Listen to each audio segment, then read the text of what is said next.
realize non-birth, cung thính đại đức tận thịnh, vì thứ pháp hồi cập nhật thiết chúng sanh, thịnh chiến diệu pháp luân giao đạo ngã môn, như há liêu sanh tử vì khổ đạt lạc, tốt chứng vô sanh.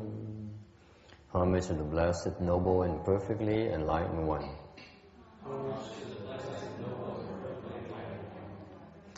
Nam mô Sa Đan Tô Sư Chế Đô Yế Ở Lại Hở Đi Sa Miao Sam Phu Tô Xế.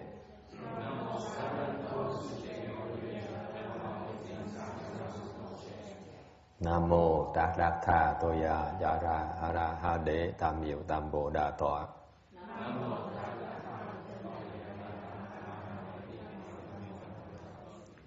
The unsurpassed, deep, profound, subtle, wonderful Dharma in 100,000 million aeons is difficult to encounter. Now that I've come to receive and hold it within my sight and hearing, I vow to fathom the thus come one's true and actual meaning. Wu shang sheng sheng wei miao fa, bai jie wan jie nan zao yu, wo jian jian wen de shou chi, yuan jie ru lai zhen shi yi. The Buddhas and Bodhisattvas, Aristo Bodhisattva, Venerable Shenhua, or Venerable Bhikshunis, or Venerable Advisors, Amitabha. Chư Phật Bồ Tát, thưa Địa Tạng Bồ Tát và thưa Tiên Hóa, quý sư cô và quý vị thiện tri thức môn Phật. Chư Phật Bồ Tát, Địa Tạng Bồ Tát, xuyên hóa sang gần,各位比丘尼，各位善知识，阿弥陀佛。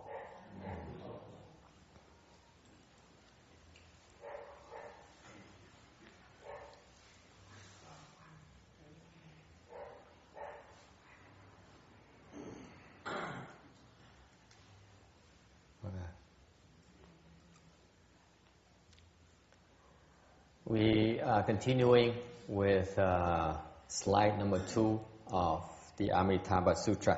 Tiếp tục giảng Kinh A Di Đà. We are in the middle of explaining the 10 fivefold profound meanings. Khi mà giảng kinh thì thường mình nói sơ lược về cái đại lược, sơ lược của cái kinh. Mình dùng cái tiên tông tiên thai tông phương pháp để mà nói cái sơ lược của những cái kinh đó. So we started talking about the doctrine, the clarifying the doctrine section number 3. Phần thứ ba là nói về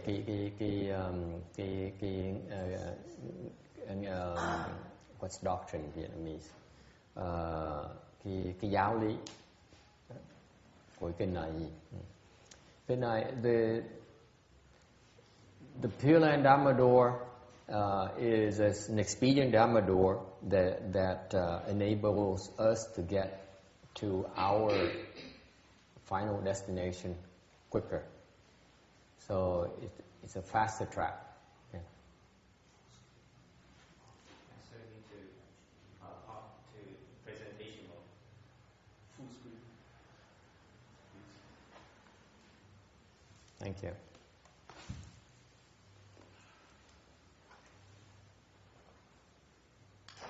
So the Pureland is a shortcut. Cái pháp môn tịnh độ là một trong 5 pháp môn của bên Phật giáo Đại thừa của Tàu truyền qua đây. Thì cái pháp môn tịnh độ là pháp môn đặc biệt mà bên Á Châu mình là cái tinh hoa bên Á Châu Phật giáo mình được truyền qua cái xứ này. Tại vì nó cho mình cái đường tắt để mà tới cái mục tiêu tối thượng của mình.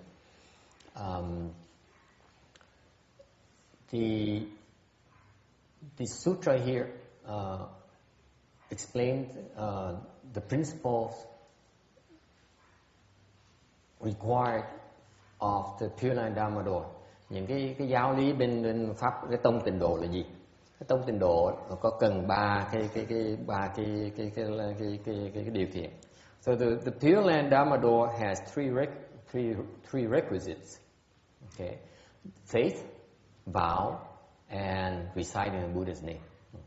Ba cái điều kiện là gì? Của cái pháp môn tịnh độ là gì? Thứ nhất là tín, lòng tin.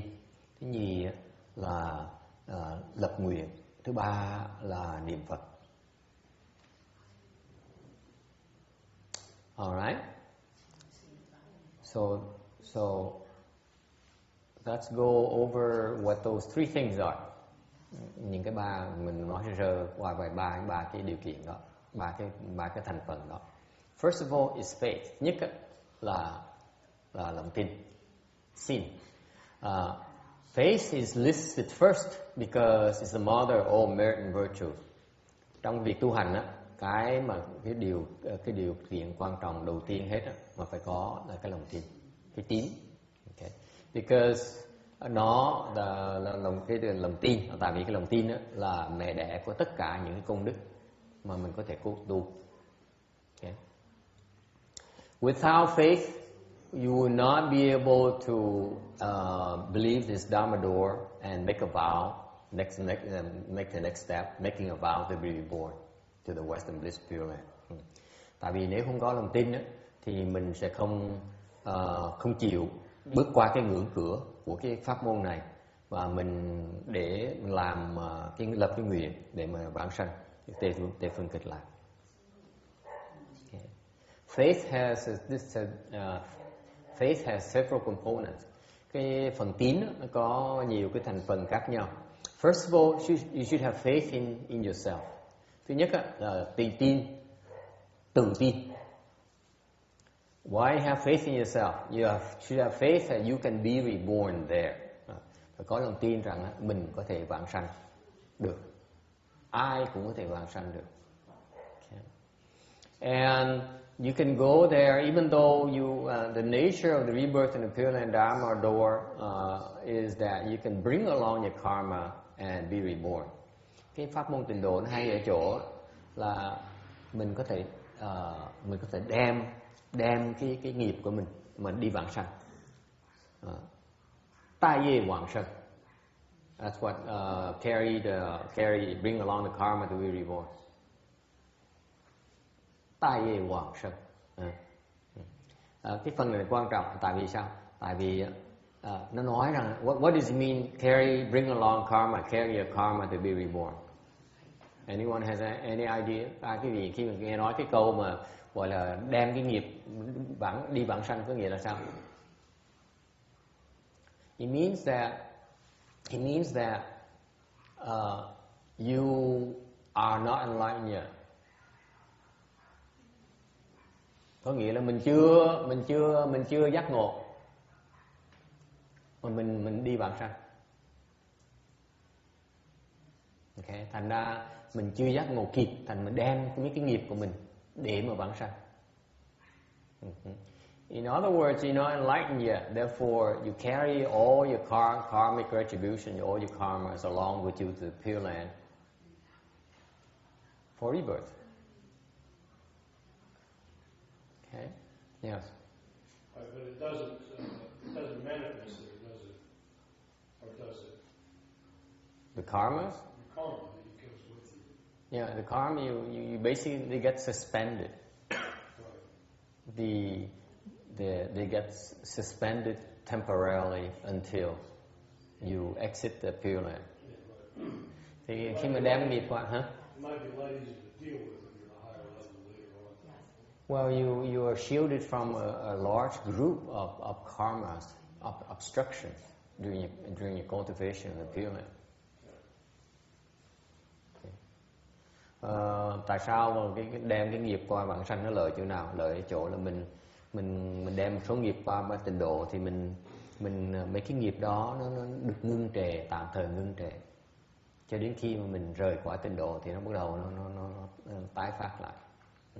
Thì trong lúc mình tu ở cõi tịnh độ thì những cái nghiệp mình cũ của mình nó phần lớn nó không có hành mình được. Okay. Contrast that with cultivation here. Ngược lại, nếu mình tu hành ở đây á, ở cái cõi này á, mấy cõi bất tịnh, cõi không phải tịnh độ, phải tịnh độ thì lúc mình tu hành á, những cái nghiệp cũ của mình nó tới nó quấy rầy mình. In contrast, you contrast that with cultivation here in the non-Pureland, the impure lands. All these karmic obstructions, these past offenses we created, they have a chance to come here and make a claim on us. Ở mấy cái cõi mà bất tịnh thì mấy cái nghiệp cũ mình có thể tới đòi nợ mình được. Mấy cái nợ chủ mình, chủ nợ mình có thể tới đòi nợ được. Cõi đây mình tu hành được. Còn ở cõi tịnh độ họ khó mà tới mấy cõi tịnh độ. Okay? Major advantages. Lợi rất lớn lao. For example, this morning we talked about a monk, a young monk bowing the 10,000 Buddha's repentance. Okay. Sáng nay mình nói kể pháp có một cái người tu sĩ đó, người tu sĩ còn trẻ tuổi mà lại vạn Phật sám, lại 11.000 cái lại nồi trong 10 ngày. So he was bound 11,000 times within 10 days. And as a result, he developed some heart problems. So he had to go see a doctor. He has to go see Thức doctor. Jimmy's doctor. Thì ông lại sao mà tim nó nhói, thành ông sợ phải tới gặp thầy thuốc của ông Jimmy này. So basically that is a manifestation his karmic obstruction. Cái tim nhói đó là một cái triệu chứng của những cái nghiệp cũ nó tới, nó hành, nó không cho mình tu. So these karmic obstructions in the past came and obstructed him from cultivation. So that's why that type of manifestation is more than the typical doctor can handle. Bây giờ sáng tôi mới nói là cái trường hợp đó là trường hợp mà gặp thầy thuốc, và thầy thuốc có giúp được bao nhiêu như vậy, tại vì họ quá cái phạm vi của cái hiểu biết của họ. Okay.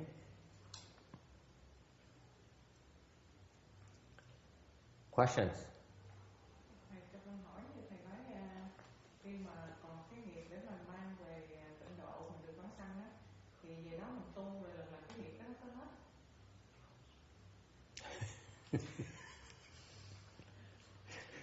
She's a very one-track-minded person. All questions point to the thing, my past karma, my past offenses. Cái ngôi này nhất trí dễ sợ lắm. Hỏi pháp thì hỏi cái truy ra tới cuối tận cùng luôn, cái nghiệp cũ làm sao mà xóa cho nó xong. Very smart. See, that's what happens when you smart. You way too smart. Thông minh quá, thành thấy là phải truy nó tới tận cùng, không? The question is let's say you have these past karmic offenses. You created offenses in the past. You carry it to the Pureland and you cultivate there. Is there a way to lessen those karmic offenses or eradicate them? What do you think? Cái gì nghĩ sao? Yes. Yes? How? Lessen your karmic offenses? Yeah, how? Well, all the ways that are meant to lessen them. Yeah. Of course, there will be a lesson. Đương nhiên nó sẽ bớt chứ. Mình tu đương nhiên nó sẽ bớt. Nó sẽ bớt rồi từ từ rồi tu mà tới lúc bắt đầu những vị mà giác ngộ đó, họ có thể chữa có thể tự xóa những cái chuyện. So the enlightened beings, the enlightened practitioners, they can erase those karmic offenses. There's a way to erase them. Có phương pháp để mình xóa mấy cái đó. Mình hoàn toàn mình chạy luôn, mình chạy nợ luôn. So we really, you really are skipping town on them. There's no way for them to get back to you. This is why, bởi vì vậy, cái chuyện vãng sanh, chuyện đại sự, this is why the rebirth is a very, very big business, very big deal. Because you're running away from a lot of these creditors. Tại vì cái chuyện đại sự, tại vì những cái chủ nợ nó biết mình đừng dự tính vãng sanh, thành nó đòi trước, không cách nào cho mình đi vãng sanh. That's why all these creditors of ours, people we owe to in the past, when they hear that we are making preparation, we make vows to be reborn in Western Bliss Pureland, to the Purelands, I can assure you they are all standing in line, clamoring to make a claim on us before it's too late. Bởi vậy khi mà mấy chủ nợ mình họ biết là mình dự tính là vãng sanh một cái là tôi cam đoan cái gì là họ đợi ngày, họ đợi đêm, họ vay mình ngày đêm để mà đòi nợ trước khi mình đi. Tại chuyện vãng sanh chuyện rất là khó, không phải là dễ đâu. This is why rebirth is a very difficult thing to attain. It's not that easy to get rebirth. It's not like they say you recite the Buddha's name you get reborn. I say it's wishful thinking as far as I'm concerned. Thành ra cái tông mà Tịnh Độ tông cứ nói là quý vị cứ mấy thầy mấy cô cứ nói quý vị cứ lo niệm Phật cái vãng sanh cái gì mà không lo, cái niệm Phật đi vãng sanh. Tôi nói Tết mà rốt vãng sanh được. Cái niệm Phật đây có thể có vãng sanh được không? Okay. Ngay đệ tử của ông tổ đại thừa niệm Phật đâu có vãng sanh được đâu. Just like I like, you know, lots of disciples of the patriarchs, okay, who practice the proper Dharma. They recite the Buddha's name. They don't get reborn. It's not easy. It's not easy at all. Okay. This is what has been made clear to people. Cái đó phải thành thật mà nói cho những người tu hành ta biết. Okay. Không có dễ đâu. Yes. If the disciples of the patriarchs can't get to the Western land, what chance do we? Not very good. Not very good. This is why I love. Every time I come here and look, explain the Pureland Dharma, I look at my late father's picture on the altar and say, "Thank you," because it's a reminder. It's not that easy. It's not that easy. My late father is a Pureland practitioner for decades, and he's and especially Master Shen Hua, his shifus, his teachers, he propagates the Pureland Dharma, okay, and yet they don't get reborn. It's not easy, okay. Thành ra cái chuyện như tôi nói mỗi lần tôi ngồi tôi giảng kinh, tôi nhìn tới cái hình của thầy Hằng Hiển, tôi tủm tỉm cười, tôi nói tôi cảm ơn thầy, tại mỗi lần nhìn thầy cái nhớ là cái chuyện vãng sanh phải là dễ đó. Thầy đã tu thiền, đã tu tịnh độ mấy chục năm rồi đi theo bỏ cuộc đời, đi tu hành, bỏ cuộc đời tục rồi đi theo xuất gia với ngài Tiên Hóa, tu mười mấy năm trời rồi cũng cuối cùng đâu có vãng sanh được đâu. Cuối cùng đâu chắc được vãng sanh đâu. Một khi mà gặp được cái pháp Tiên Hóa, mà cái pháp mà giúp người giúp đời vãng sanh đó, mà cũng chưa được vãng sanh nữa. Rồi chừng nào chừng nào mà sống trên tiên cho đã, xong bữa nào mà đọa xuống, không biết chừng nào đọa đâu nữa, không biết chừng nào mới gặp cái pháp vãng sanh này được nữa. You know, so my late father he got reborn in the heavens, and he's doing well right now. But who knows when his heavenly blessings expire, whether he has a chance to encounter the rebirth Dharma again. It's not for sure. Okay. Yeah. But thầy, lý do gì mà sao thầy không có đi giảng sanh được? The question is how come he didn't get reborn? Tôi đâu biết rồi. Nếu tôi biết rồi, tôi giàu quá rồi. If I really knew, I'd be so rich by now.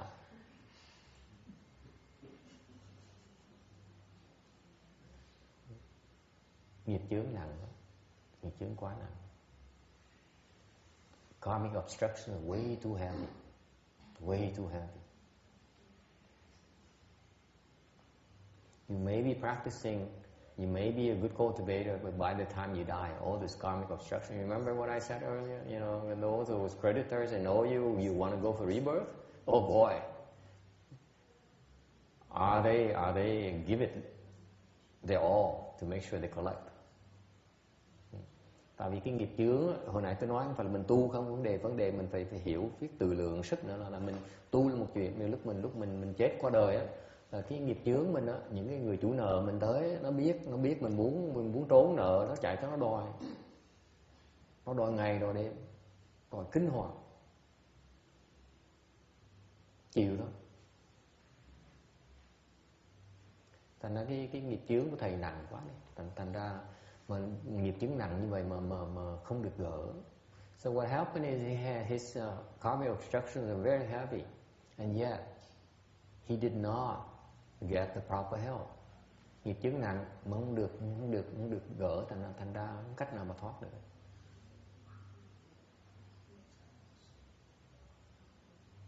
Okay. Đây là người trong cuộc đó nghe, đây là người trong nghề đó mà còn chưa thoát được nữa. Huống nhiều mấy thầy, quý vị nghe mấy thầy mấy cô mấy người khác mà nói là cứ niệm Phật là vãng sanh này chẳng sao dễ quá. Như vậy tôi tu làm cái gì nữa? So this is an insider, a professional, if you will, in the business, and yet he cannot obtain rebirth. So, and out there, people who are preaching the Pureland Dharma door, all they say is, you keep on reciting. You know, you ask Randy. Randy is a Pureland person. You recite the Buddha's name, hope for rebirth. You will obtain rebirth. Okay?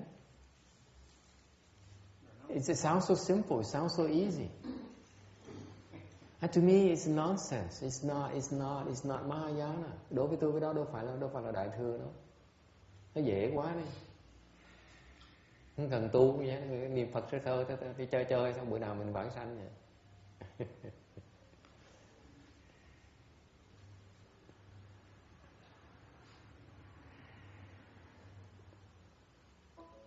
Phần khác nữa, cái tai họa thầy hiện là cái thiếu cái lòng tin.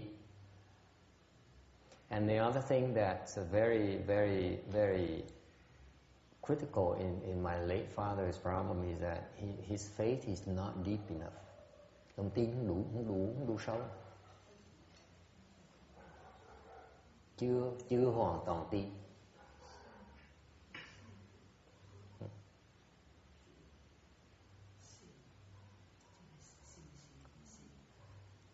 So his faith his faith level is too shallow. He doesn't believe. He doesn't quite understand that what he has deep inside of him is something called true mind, which is really, really wonderful.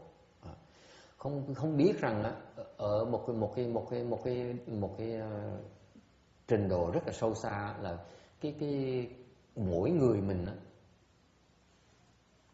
có một cái thật tâm nó rất là tuyệt vời.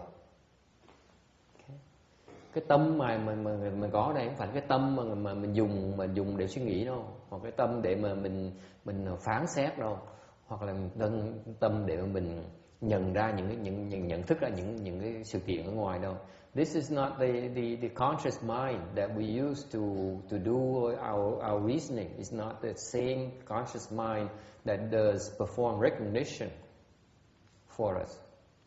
This true mind here is something that is pervasive, pervades time and space. Cái thực tâm này nó khắp, nó vượt qua không gian thời gian luôn. And all the worlds are simply the manifestation of this true mind, including all the Purelands. Những cái thế giới chỉ là những cái hiện tượng của những cái biểu tượng của cái tâm này thôi. Ngay những cái trình độ cũng là cái hiện tượng của những cái tâm này thôi. What does it mean? That the land of ultimate bliss, the Western bliss Pureland, nói cách khác, cái tây phương cực lạc là gì? Cái phương cực lạc chỉ là cái tâm của ngài của ngài Pháp Tạng Tỳ Kheo nó được thanh tịnh lại, thành cái tâm nó hiện ra một cái, nó hiện thể ra một cái gọi là cái tây phương cực lạc. Yes. How do you translate true mind to Chinese? True mind is chân sinh. Yeah, chân sinh.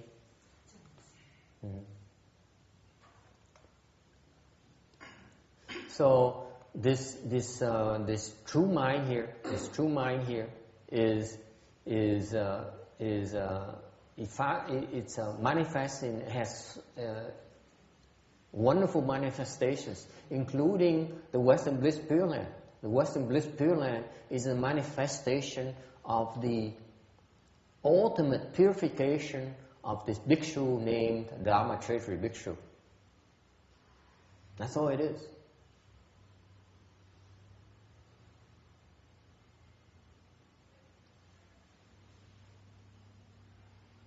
So that is what we are all endowed with. That's its true mind here. Cái thực tâm này, cái chân tâm này của mình đó, là ai mình cũng có hết đó. We all endowed with that. We just don't know how to access it. Mình chỉ không biết dùng nó thôi. Khi mình có sẵn mình không biết dùng.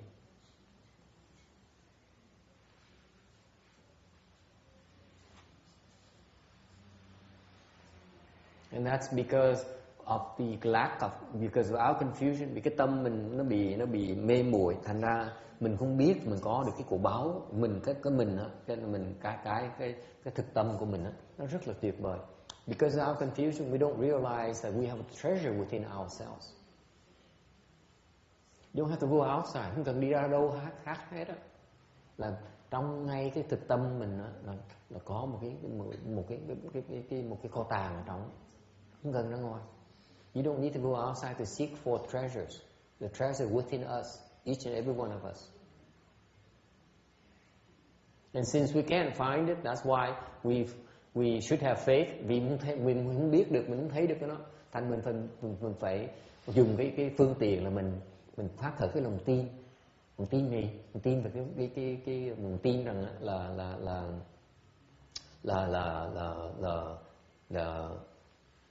mình không có được nhờ Phật, dựa vào cái của Phật, không phải dựa vào cái của mình. Okay. So since we can't access it, you could use expedient in believing that even though we can't access it, but ours is the same as the Buddha's. Therefore, we can rely on the Buddhas as well. Okay. You also should have faith in others. Phần thứ nhì nữa, lòng tin về tin ta. Cái này đầu tiên là tự tin. Okay, this is tự tin. This is xin ta. Cái này là tin tha. You trust in others. You trust that not only you, but everyone is endowed with the Buddha nature. Phải tin rằng tất cả mọi người mình giống nhau cả, đều là có đầy đủ cái Phật tánh ở trong. Mình không khác nhau, mình hoàn toàn bằng nhau, mình hoàn toàn là đầy đủ cái Phật tánh đó. Each and every one of us is equally endowed with the same Buddha nature. We're not different. Mình hoàn toàn không khác vậy đó. Deep down, at the deepest level, we are all the same. Ngay trong về cái phương diện mà sâu xa nhất á, thì mình hoàn toàn giống nhau, mình hoàn toàn cùng một căn bản, cùng một thể. We are all the same substance, all of us.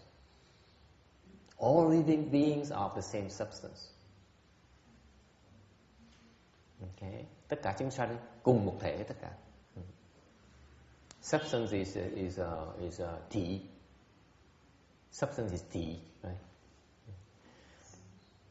And so can you say that true mind is Buddha nature? The true mind is simply another word for the Buddha nature.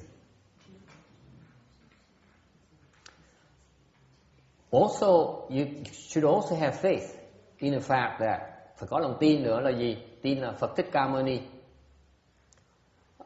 với những Phật khác khi mà giảng họ giảng đem pháp của những cái cõi mà giảng về pháp tịnh độ thì họ nói sự thật, họ nói họ có thiệt sự có pháp tịnh độ đó. You should also have faith that in the Buddha's words, that is when the Buddhas throughout the worlds of the 10 directions praise the Pureland Dharma door, that is true. Họ bỏ thì giờ họ giảng cái pháp tịnh độ này tại vì cái đó nó thực sự nó có rất lợi ích cho mình, very beneficial to us. Okay. You also should have faith in cause and effect. Phải hoàn toàn tin vào cái luật nhân quả.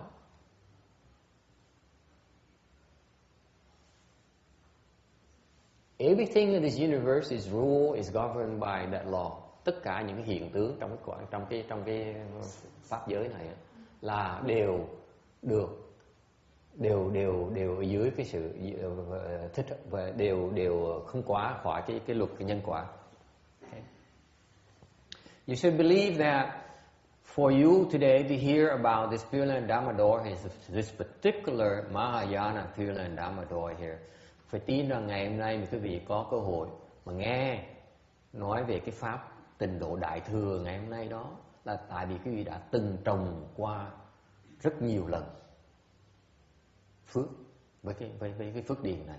That's because you planted numerous times blessings with this Pureland Mahayana Pureland Dharma door. That's why you get to listen to it again today. Okay.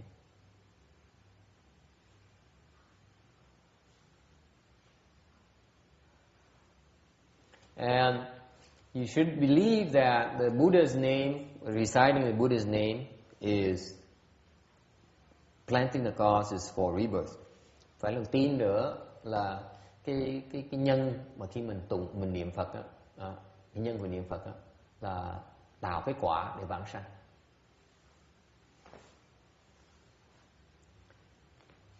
You also have to realize that the rebirth of the numerous sages in the Pure Land are the result of their recitation power.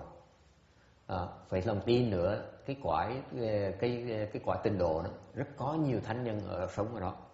Họ tới đó tại vì họ nhờ đã từng trồng cái nhân niệm Phật trong quá khứ. Bây giờ cái nhân nó thành thục rồi, nó chín rồi, họ mới được vãng sanh vào cái quả tịnh độ. Đây những thánh nhân là thành công. This is the success stories of these sages in the Pure Land. Okay, that's through the practice of the Pureland Dharma door. Thì những cái thánh nhân mà được sanh vào quả tịnh độ đó là họ đã từng tu cái pháp môn tịnh độ rồi, thành mình có thể tin tưởng được. Therefore, you should have faith that the Pureland Dharma door is a very, very beneficial Dharma door, even for the sages. Okay? And therefore, you should follow the suit.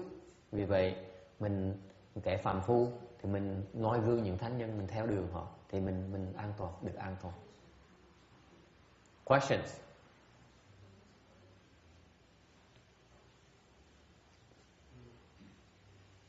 Thầy cho con hỏi, như thầy nói trong tâm của mỗi con người chúng ta ai cũng đều như nhau, mình trở về với thật tâm của chính mình. Thì như qua hình ảnh của ngài Pháp Tạng Tỳ Kheo á, ngài cũng cái tâm thật sự thanh tịnh trong sáng, cho nên cái cảnh giới của Tây phương cực lạc xuất hiện ra trong tâm của ngài. Thì con nghĩ như nếu mà mỗi người mà mình trở về cái thật tâm của mình luôn thanh tịnh thì có phải là cõi tịnh độ sẽ xuất hiện trong tâm mình?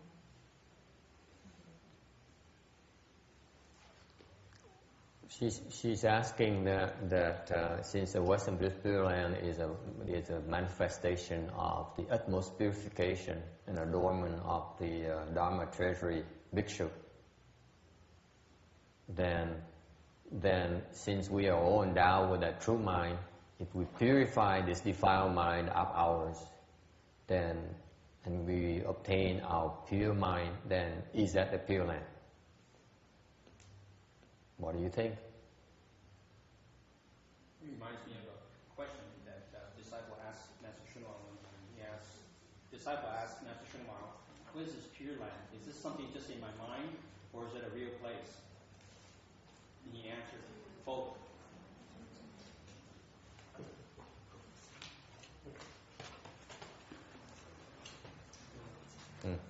Ông nói là ông nhớ lúc mà người hỏi ngài Tiên Hóa, đệ tử ngài Tiên Hóa hỏi ngài đó, cái tịnh độ này là thiệt hay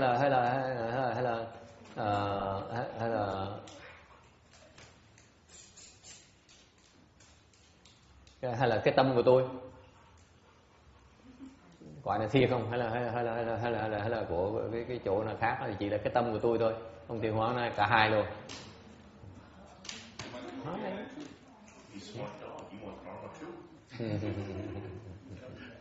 Where do you come from?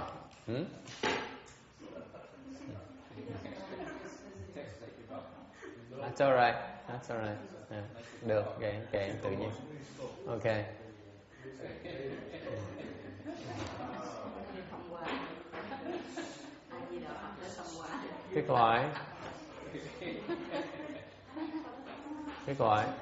Cái quả tịnh độ, cái quả tịnh độ chỉ là cái tịnh tâm của mình thôi, có gì khác đâu.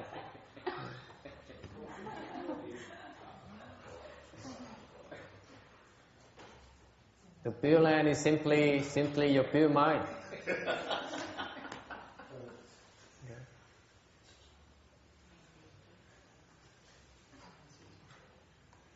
Cái tâm mình tịnh, mình đang ở tịnh độ.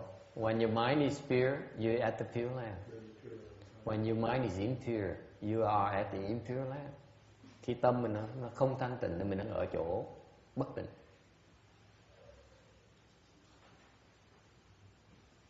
Anything else? Any other questions?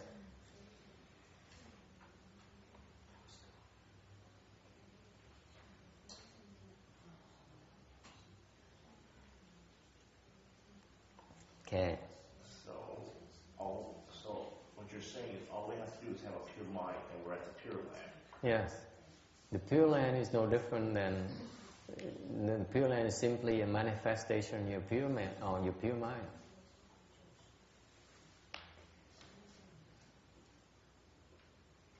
Conversely speaking, this land is impure because it's a manifestation of our impurities. That's all. When you get rid of your impurity in your mind, and you no longer see impurities. Why you have to go anywhere else? You're there already. That's the trick. That's the hardest trick to do. The problem is that you can't purify it by yourself. That's the trick. Cái tâm, khi mà tâm mình thanh tịnh, đó là cái tịnh độ của mình. Còn khi mà tâm mình chưa thanh tịnh thì mình chỉ ở cái cõi bất tịnh. Thì nếu mình cái tâm mình từ bất tịnh mình thanh tịnh nó lại thì tự động mình đang ở tịnh độ, mình đâu cần đi đâu xa đâu. Tại vì bây giờ mình cái tâm mình không cách nào làm nó thanh tịnh được, thành phải trốn đi chứ sao bây giờ. And the problem is that since we cannot purify our mind, that's why we need to run away from our impurities. Okay?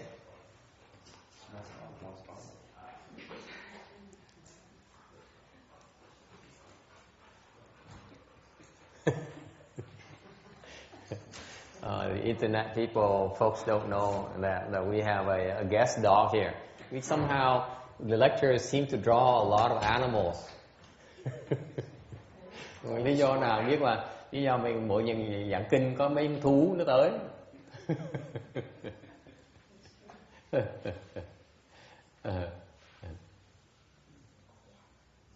Okay, anything else?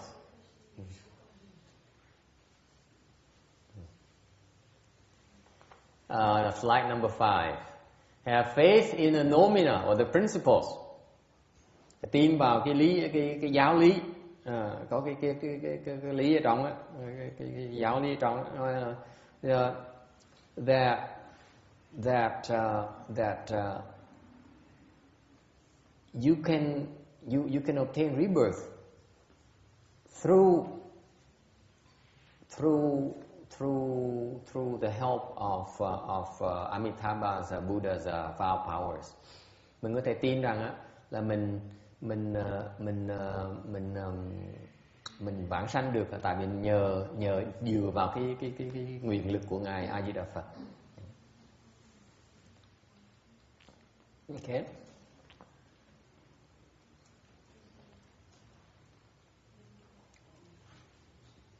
And you also should believe in the phenomena.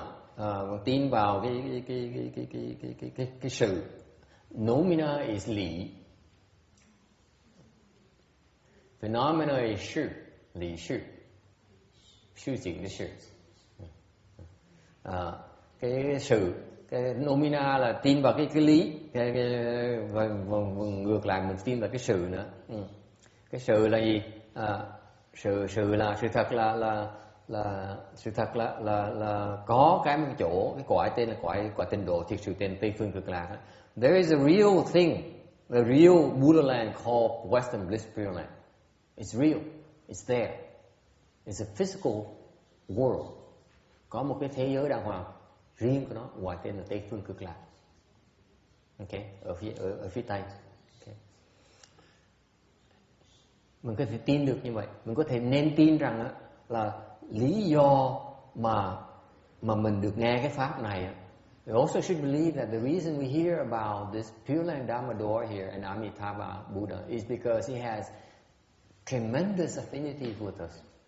Nghe được pháp môn này là tại vì ngài A Di Đà Phật có đại nhân duyên với mình. Ngài A Di Đà Phật đó, cái nguyện của ngài là cứu những cái chúng sanh ở trong cái cõi ta bà này. He has great vows. He has made great vows to help rescue living beings in our particular world, Sa world, among others. Okay, and that's why his dharma is available to us. Vì vậy cái pháp của ngài A Di Đà Phật mới có ở đây. Nếu ngài không có nhân duyên với mình, thì không cách nào mình nghe được cái pháp của ngài. Because if it weren't for our strong affinities with this Buddha here, we would not hear of his Buddha Dharma. Okay, and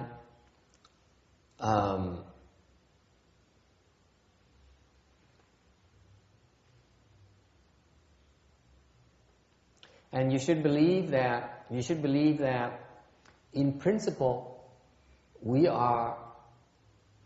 can all become Buddhas, and it's a matter of time before we become Buddhas.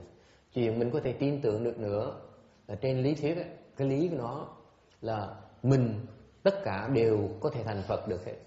Tất cả mình, all of us can become Buddhas, including that wandering dog. What kind of dog is that, by the way? A smart dog. A smart dog. Con chó nó khôn dễ sợ. Nghe giảng pháp định môn tịnh độ tới nó vào nó nghe, làm quen với mình.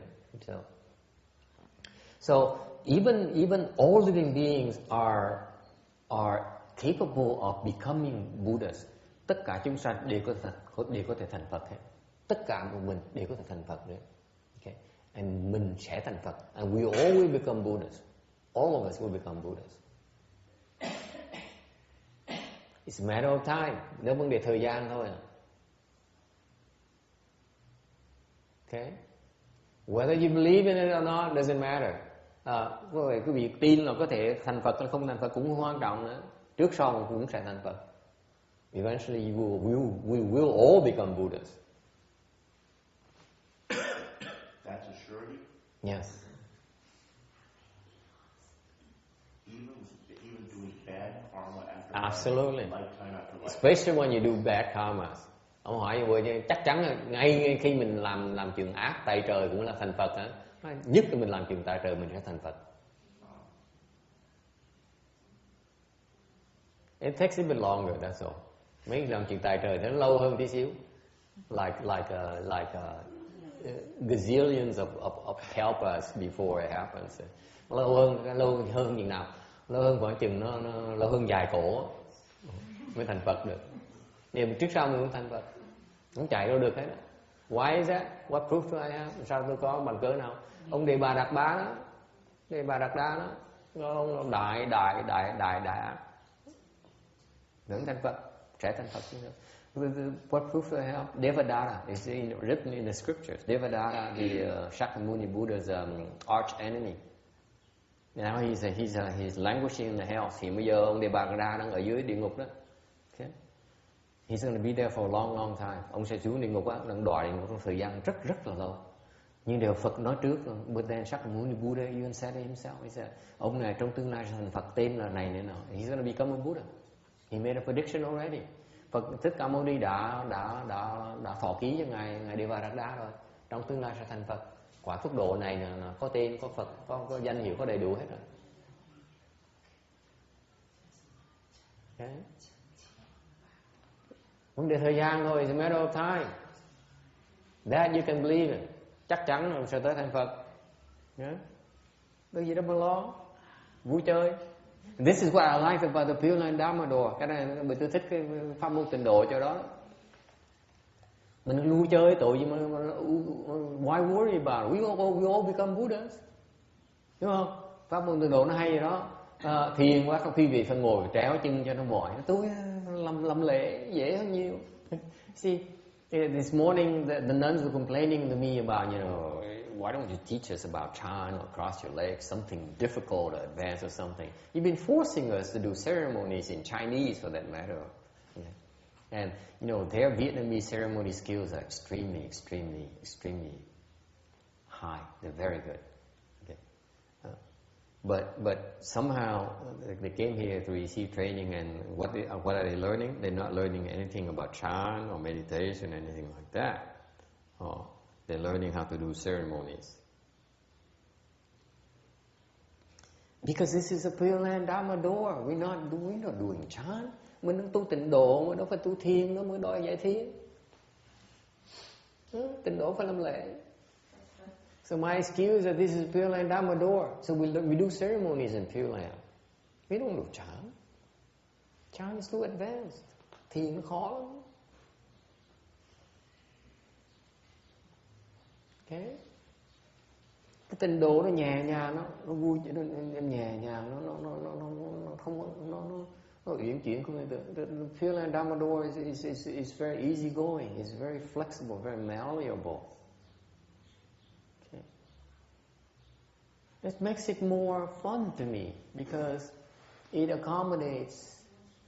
It's very flexible.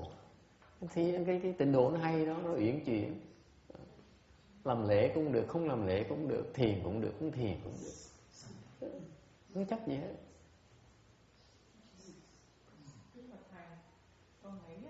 I say he's disagreeing, of course. Yeah. Này học thầy giải Kinh A Di Đà nói về cảnh cõi tịnh độ. 10 tháng rồi học Kinh Địa Tạng đến gặp thầy ngay cái phẩm địa ngục không có lớn quá. Địa ngục là ngày đêm khổ mà không tu ráo riết mà xuống địa ngục mà mới lên làm Phật là ghê lắm, con thấy mệt lắm chứ không phải giỡn đâu. Nói cõi cái phương tịnh độ mình về thì trước sau cũng thành Phật thì sướng rồi. Nhưng mà phải về liền cái đợi xuống địa ngục mà trở lên nữa, con thấy lâu lắm, khổ lắm. She says that last year we talked about the Earth Sutra where we learn about the hells, and now we learn about this Pureland thing here. Yeah, of course, the Pureland is a lot of suffering there, and so we'll be stuck there for a long, long time. So preferably we're trying to get to the Pureland, the quicker the better. Okay? Điều không dễ đâu. But I remind her it's not that easy. Okay, it's much easier to go to the hells than to go to the Pureland. Đi đọa địa ngục thì dễ lắm, còn vãng sanh không phải dễ đâu, cực kỳ khó. I need to tell you the truth. Tôi phải thành thật mà nói cho quý vị biết cái sự kiện như vậy, chứ đừng nghĩ cái khơi nó mình nó niệm Phật cái vãng sanh cái gì đâu, không có lo. I'm telling you the truth. Nói thì quý vị biết là it's not that easy. It's contrary to popular belief that Pureland is the way to go. I say it may not work because it's not the way you practice it. Cái cách mình tu đó, trước kia mà quý vị đang luyện tu, kiểu tu tịnh độ quý vị đó, không vãng sanh được đâu. I watched my Shifu's disciple. Tôi nhìn mấy thầy mấy cô đệ tử Tiến Hóa đó. Okay. Có những người I know this particular monk here. Có một ông thầy này. Okay. Ông này, this monk here is from Taiwan. Cái ông này, ông lớn tuổi rồi. He's an older monk who left the home life at a late age. Who is very old. Lúc ông này, ông Đài Loan là ông gọi là làm nghề tay chân thôi. I don't want to tell you what he does, what he did before. Trước ông làm nghề, tôi muốn nói cái đó. Thì nói rằng làm nghề tay chân. So he was like blue collar worker, that kind of thing. And he left the home life at a late age, like in his late 50s or something. 50 mấy tuổi ông xuất gia, ông Tiến Hóa cho xuất gia. So what does he learn? Niệm Phật. Học tu pháp môn gì? Niệm Phật. Suốt ngày niệm Phật đó. Okay. And he is one of the rare instances where I saw his progress. Cái ông đặc biệt lắm. Là ông niệm Phật mà ông hay ở chỗ là ông Tiến Hóa, ông kinh hoàng, bởi vì ông tổ sư ông dạy có cách hát, ông dạy ông một người mà không có học vấn, không có gì hết đó, người rất là thô sơ, người là xoàn, chỉ dạy niệm Phật thôi. Okay. Đắc A La Hán quả, tứ quả. This is a man who's uneducated. Okay, he's not very bright. And this Master Shen Hoa, this patriarch here who brought the Pureland Dharma door here in this country, he taught him to recite the Buddha's name. And you know, after all the years of recitation, after 10 years of reciting, 10 năm, he attained 4-stage arhatship. Reciting Buddha's name, that's it. And he's a rare example I see where I see the success from that Dharma door. Cái rất đặc biệt tôi thấy ông này, thấy niệm Phật thành công vui chứ. I was very very very intrigued by that. Okay, and he's really weird. Ông này ông lạ lắm. Every time he looks at me, một lần lâu gặp nhau một lần, nhìn có giật chắc. Every time he looks at me, because every now and then we cross paths, he looks at me and he shudders. So this man is very raw. He doesn't know anything. He just recites the Buddha's name. Ông này hay lắm, không biết gì hết á, chỉ biết niệm Phật thôi. Mà ra cảnh giới như vậy. Yeah. Are we seeing really the manifestation as the recitation of the Buddha's name, or are we really seeing the great faith he has, and that's what the Dharma door he went through? Both. We need both. 10 years is very short. In cultivation timetable, 10 years is nothing. All the younger monks, the younger nuns who cultivated under Master Shen Hoa before he did not make it the 4-stage arhatship. He did. And he does not read sutras, he does not research sutras, he does not speak sutras, he does not do anything, just recite the Buddha's name. Ông hay lắm. Ông hay lắm. Ông đâu có tri thức gì đâu, đâu phải dân tri thức đâu, đâu có đọc kinh gì đâu, đâu có giảng pháp gì đâu, đâu có làm gì đâu, suốt ngày chỉ niệm Phật không, niệm Phật không mà đắc đạo, dễ sợ. Cái pháp môn kinh hoàng như vậy. Okay.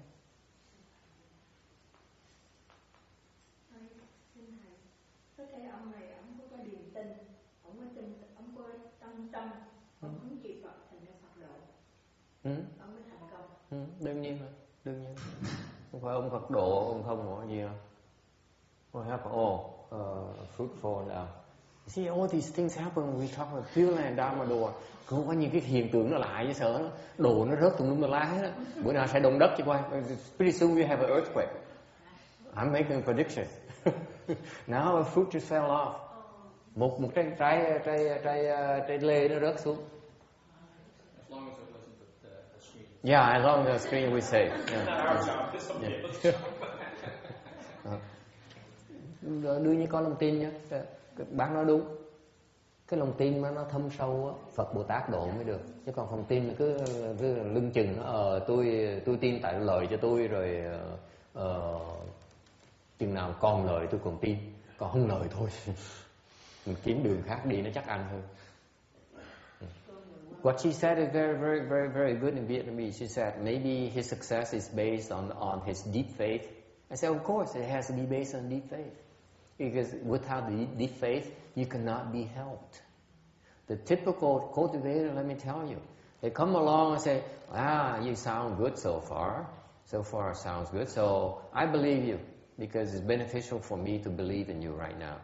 But as soon as I see no more benefits, no more miracles, then I better find something else that works better.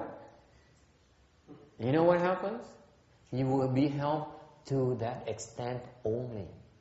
No one has forced it down your throat. Quý vị biết không? Nếu mà cái vị lòng tin quý vị nó lưng chừng thôi thì chỉ biết cái sao Phật Bồ Tát chỉ giúp quý vị được lưng chừng thôi, không thể giúp hơn được nữa. Quý vị không hiểu chuyện đó. People don't realize faith is so important. Không hiểu là cái lòng tin nó quan trọng lắm. Phật Bồ Tát chỉ giúp mình với cái sức lòng tin mà thôi. Lòng tin mình không đủ, và Phật Bồ Tát giúp mình cũng không đủ.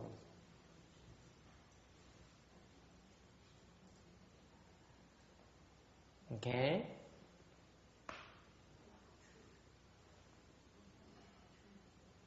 Any other questions?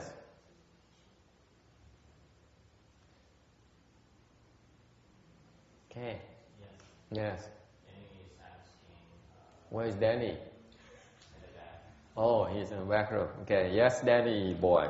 He said he went through the first stage, second stage, and third stage Arahant, or he just suddenly go from 0 to 4th stage Arahant after the recitation. 1 through 4.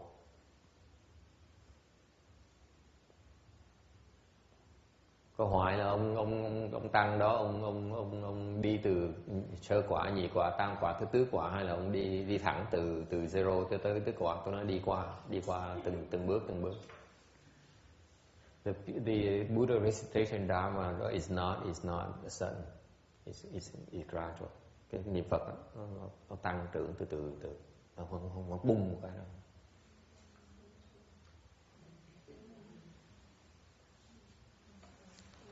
Tìm ngộ chứ không phải đốn ngộ. Gradual, not sudden.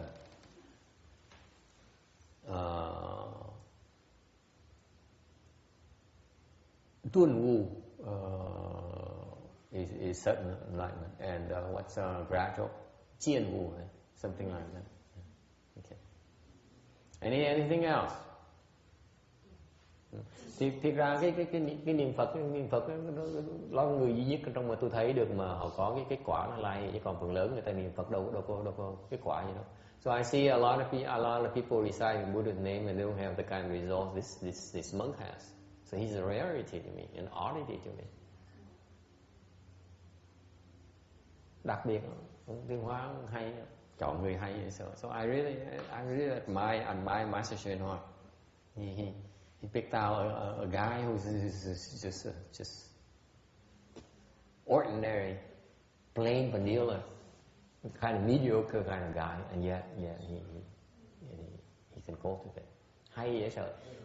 Một cái người tầm thường không có gì hết đó, không có chuyện gì khác hết. Bây giờ lớn tuổi bây giờ làm gì, bây giờ già quá, bây giờ ai nuôi mình nữa, bây giờ bệnh hoạn ai lo cho mình? Vậy là già đâu sức mà đi làm việc được nữa. Thôi mình đi xuất gia sao bây giờ? Cũng nhận cho mình niệm Phật đó, cũng thành hay dễ sợ. Biến hóa hay, quá giỏi. Nói cách khác là cái môi trường, từng cái môi trường này, cái vị cũng hiểu được, cái tu hành phải có cái môi trường mới được cái kết quả. Không phải là trợ không, còn cần cái môi trường nữa.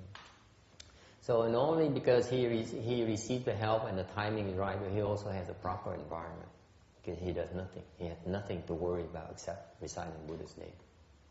Here it's very difficult. You recite the Buddha's name one end, the other end you worry about your dental appointment coming up next week. Mình ở đây mình niệm Phật một bên phải mình niệm Phật bên trái mình đang lo tuần sau là sắp đi ăn tiệc cưới người bạn. We are distracted all the time. Vì vậy cái môi trường nó quan trọng. This is why the environment is critical, very very important. Yes, the question here. No questions? Well, I had a comment. Yes. There's probably something at work besides what you can see with the guy. There has to be something special at work. He has to have something in the past is manifesting. Yeah. It has to be. What? Probably just to pop up in a few years and suddenly he's fourth stage RLI. There has to be something from previous lives that's coming, some practice that's coming to fruition that you're not telling anybody about. Absolutely, it's not. It's not easy to encounter Master Srinivas Pureland Dharma door. Well, that's also true. It's very difficult, and to be able to cultivate it is even more difficult. People encounter his Dharma door, they can't cultivate it.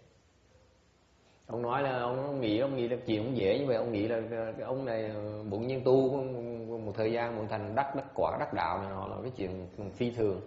Chắc có gì những cái nguyên nhân nào trong quá khứ mà sâu xa nhiều, đó là đương nhiên rồi.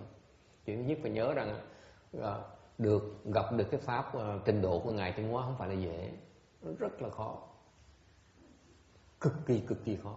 Gặp được một cái pháp trình độ của Đại Thừa cực kỳ khó. Kiếm ra không ai biết hết, không biết chỗ nào mà kiếm hết. It's very difficult because you can't even find it. I will tell you right now, even Master Srinivas Pureland Dharma door is not that well elaborated. Ông giảng cái pháp ngôn trình độ tiến hóa, ông giảng sơ thôi, ông chưa giảng gì hết á. Mới giảng sơ thôi. How many books are there on the Pureland Dharma door? Aren't many books, first of all, and then how many books are there in English? How many books are there that's translated from Master Srinivas Pureland teaching? Aren't many. 2 books, 2 cuốn sách thôi. 2 cuốn sách mà ông Tiến Hóa giảng về trình độ thôi. Một cuốn sách đó là Kinh A Di Đà, one is Amitabha Sutra, and one is the Buddha Root Form. Và cuốn sách thứ nhì là cái cuốn sách tên là Phật căn trại, cái chỗ để một cái trại để trồng những cái Phật căn. Sách chút xíu. This is about this thing. Cái pháp trình độ Thiên Hóa ông đem tới thế gian này á, chừng nữa thôi. Okay.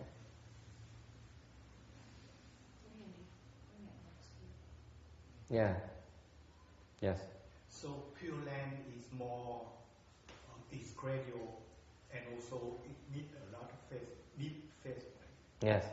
Extremely deep faith. Right. How about chant? Chant is more sudden, right? Either you get it or but how about faith? It's also faith, but it's not faith based. It's more faith on yourself.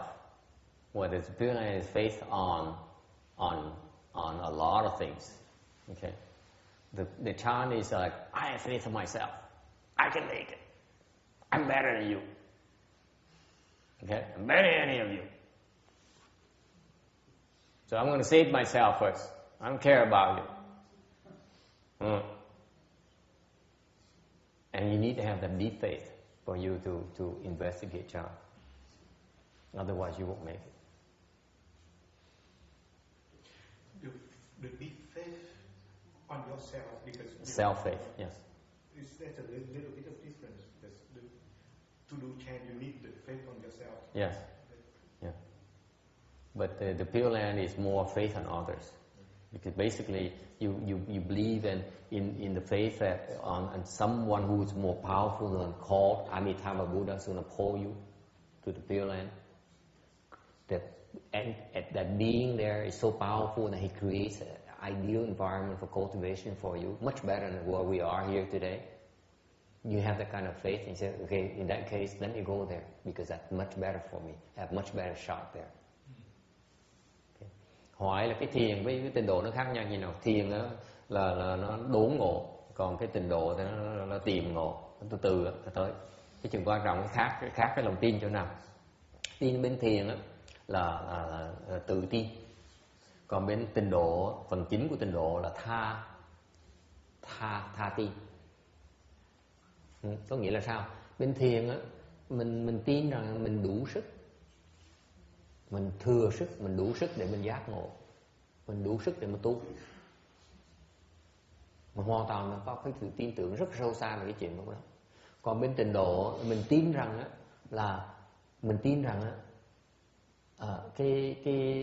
có một cái người mà đã thành công trong việc tu hành rồi, người đó tên là A Di Đà Phật. Họ tạo ra một cái pháp để họ kéo mình giúp về cái môi trường mà dễ tu hành hơn ở chỗ phía này. Mình rất tin cái chuyện đó, thành mình muốn đi theo cái đường tắt đó. Chứ còn mình biết là mình nghĩ là cái mình sức mình chưa đủ, mình dựa vào sức của ngài A Di Đà Phật để mình tu. Giống như ở đây tụi tôi là túc còn trẻ còn dựa vào ngài tiến hóa để mà tu. Just like similarly here in this country here, earlier we used to rely on Master Shen Hua's help to cultivate.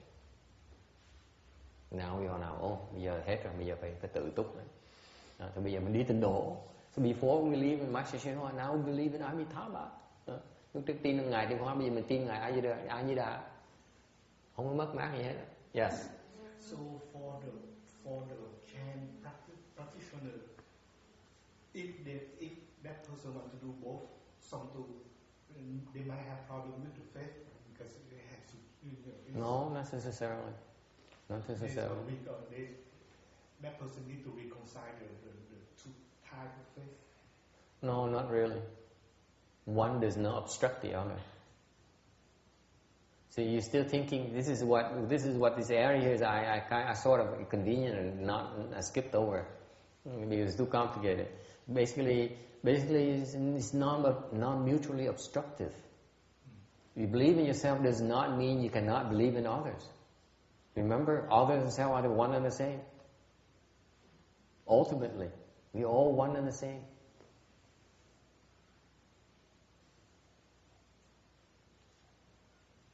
Ta hỏi là nếu như những người mà tu mà thiền tình trong tu tại sao người ta có cái sự mâu thuẫn giữa cái tự tin với là tha tin với tự tin không? Nói là đâu có gì mà mâu thuẫn đâu. Mình tin, tự tin với tin người ta cũng cùng một loại hết. Tại vì với một cái chiều sâu nhất mình với người ta là giống nhau mà. Tin người tin ta cũng là một loại tin thôi. Thành có mâu thuẫn. Chuyện khác nữa là tôi nói cái phần là cái phần tin người tin ta nó hoàn toàn nó không có chướng ngại nhau. Tin mình tin người ta cũng chừng đó thôi. Vô ngại. Yes. All right. Once you have faith, then the next step for you to do is to make vows. Một khi mình phát cái lòng tin rồi, lòng tin mình đủ sâu xa rồi, thì mình phát nguyện. Nguyện cái gì? Nguyện rằng because you make the vows for rebirth. Một khi mình lập cái nguyện để mình vãng sanh, tại mình thấy cái cõi ta bà nó cực khổ quá. You make a vow for rebirth because you see so much suffering in this world. Cõi này cực nó khổ quá.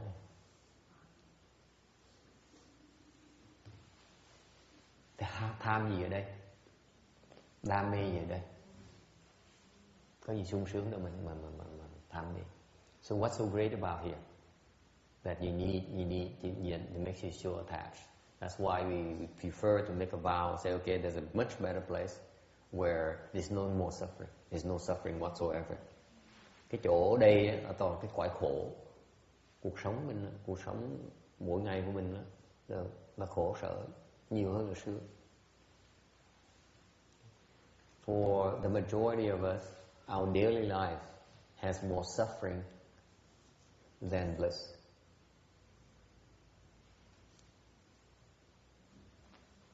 So what's so great about it? Whereas if we make it to the Pure Land, our sufferings would end.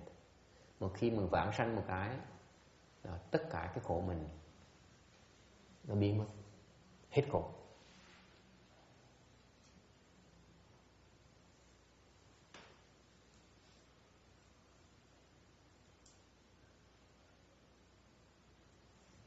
Okay.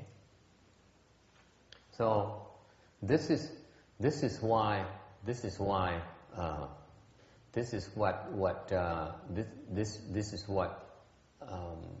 motivates people to make a vow for rebirth. Đây vì vậy thấy cái khổ người ta mới hiểu được cái sự quan trọng của phát cái nguyện để đi chỗ khác. Okay. And the vows here is very important. Cái lập cái nguyện nó quan trọng lắm. Tại sao vậy? This is very important because the vow here enables you, creates a handle for the Buddhas and Bodhisattvas to come and pick you up, bring you to the Pure Land. Cái sự thật á, về cái nguyện lập nguyện rất là quan trọng. Tại vì nếu mình lập cái nguyện như vậy thì mình tạo một cái duyên, một cái cơ hội để trong tương lai á, Phật Bồ Tát sẽ có thể giúp mình được. If you don't make that vow, it's very difficult for them to come and help us. Không lập cái nguyện, Phật Bồ Tát khó mà giúp mình được lắm, rất là khó giúp. Because ultimately you have to want it yourself. Tại vì chung quy mình phải muốn vãng sanh, mình phải muốn cái lời đó, người ta mới giúp mình được. Không ai bắt mình hưởng cái đó. Questions?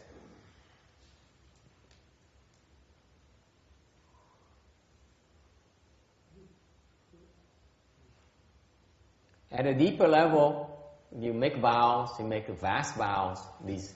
When you become Buddhist, you make these vast vows. So, by the way, we need to talk about the refuge, the schedule, because I forgot the dates already. You remember what those dates are? I think it's like the 30th and February 7th, 30th, 31st, on that weekend. 28th is the day or something. January 28th. Hmm?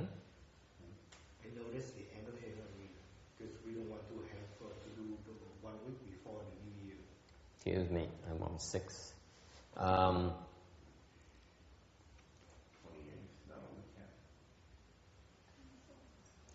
Xin lỗi quý vị, tại vì nói chuyện này, tại đang nói về chuyện quy y đó. What happened with the favorites? Oh, you don't have favorites here. I didn't divine the favorites yet. Okay.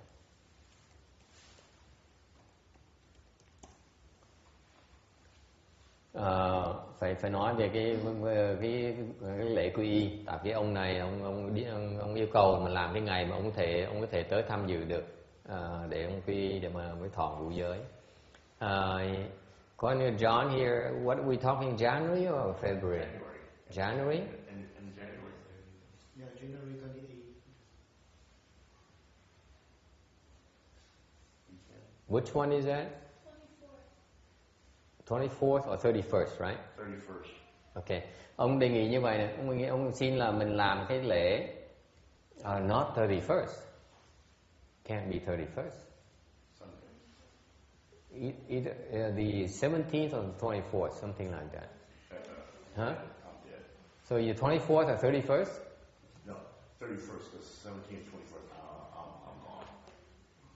Or you 17th, 31st, you're gone? No, 17th, 24th. 24th, you're gone. The 31st is when you're available, and the 7th. Okay, so 31st. Okay. Ông đề nghị, ông xin là John, because John is out of town, he has some engagements on that, so he's asking that we do the ceremony on the 7th of February, right? Or 31st. Or the 31st. The 31st we need to train. We have the training class for that. Thành ông đề nghị em xin á là mình làm lễ cái ngày thứ bảy, ngày 7 tháng 2. Xong rồi cái tuần trước đó mình có cái lớp ngũ giới. Is that okay?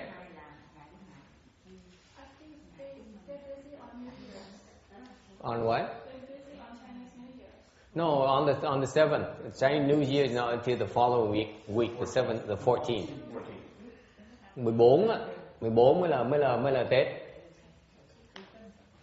Được không? Trước Tết một tuần.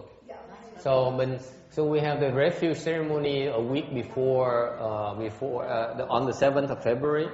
Cái ngày 7 tháng 2 mình có cái lễ quy y.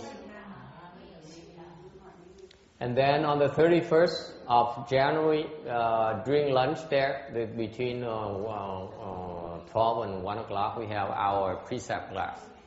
Rồi cái ngày 31 tháng Giêng mình có cái lớp ngũ giới. Is that okay? Được không? So those who plan to take the 5 precepts, những cái vị nào mà quy mà muốn thọ ngũ giới thì nên tới đó thọ ngũ giới. Có cái lớp ngũ giới ngày 31 tháng này. So the 31st of this month we have a precept class, a 5 precept class, between noon and 1 o'clock.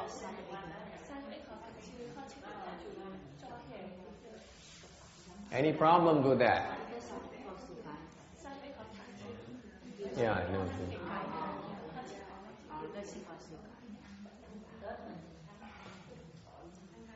So that's okay, I guess. Nói xôn xao chắc là ai cũng đồng ý hết rồi.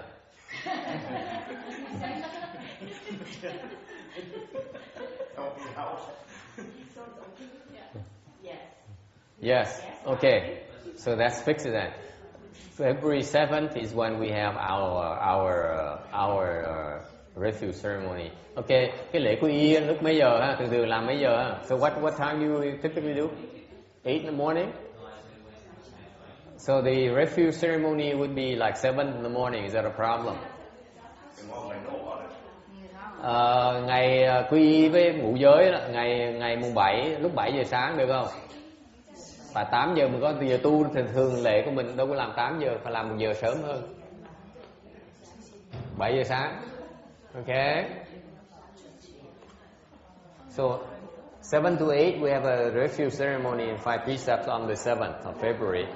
On the 31st from noon to 1 o'clock we have our 5 precept class.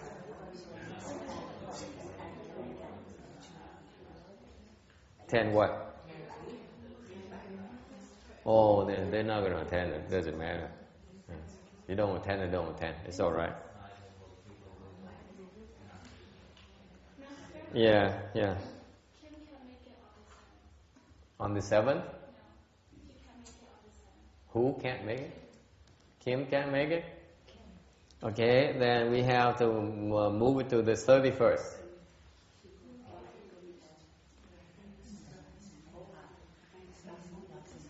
Hôm mốt được không?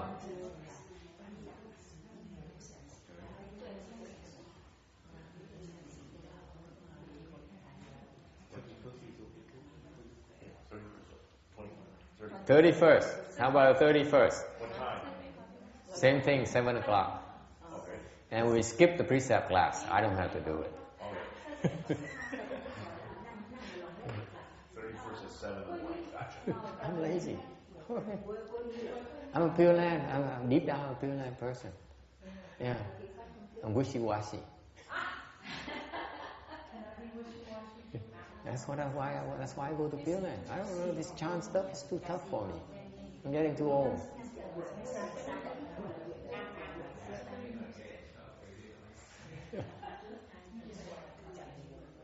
Yeah. So done deal, 31st, 7 a.m. 31 ngày 31 làm lễ được không? Được không? Okay. And then what about precept class? No precept class? No, I think you should. Huh? I think you should. Why should I? I'm a Chan guy, so You're a Chan guy. Yeah. I'm a Pureland guy. Okay, we need to talk about precept class. So when can we have our precept class? Chừng nào mới có được cái lớp ngũ giới bây giờ? Today is what, the 10th, right? Yep. You'll be gone next week, so that's out. 16th you're gone, right? 2 weekends. 2 weekends. Oh well, you can skip the precept class. How's that? Okay, thank you. Okay. Thôi cho người miễn cái lớp này. Okay, it's okay. You're too smart anyway. You don't learn much. 24 mình có lớp ngũ giới đi, ha. Yeah, you can listen to the recording, I guess. Yeah. Are you going to do a class for the other ones? Which ones? Precept. Yeah, the idea on the 24th.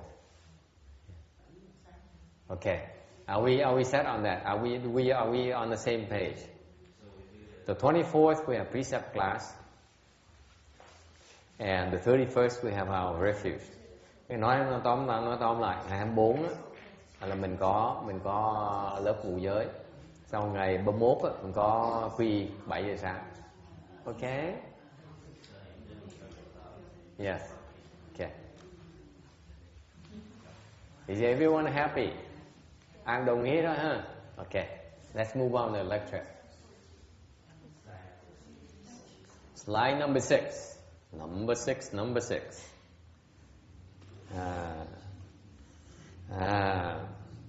Cái nguyện là phải lập nguyện lâu dài. Là lúc mình quy á, là mình quy với Phật á, mình lập cái tứ cái đại nguyện. So when you make vows for long haul. You don't make vows for this lifetime or for this year or this week. Lập nguyện nó phải lập một tuần thôi, một tháng, một năm, một đời đâu. Lập nguyện lập đời kiếp. Okay. You make vows for lifetime after lifetime. It goes into your age conscious. Yeah.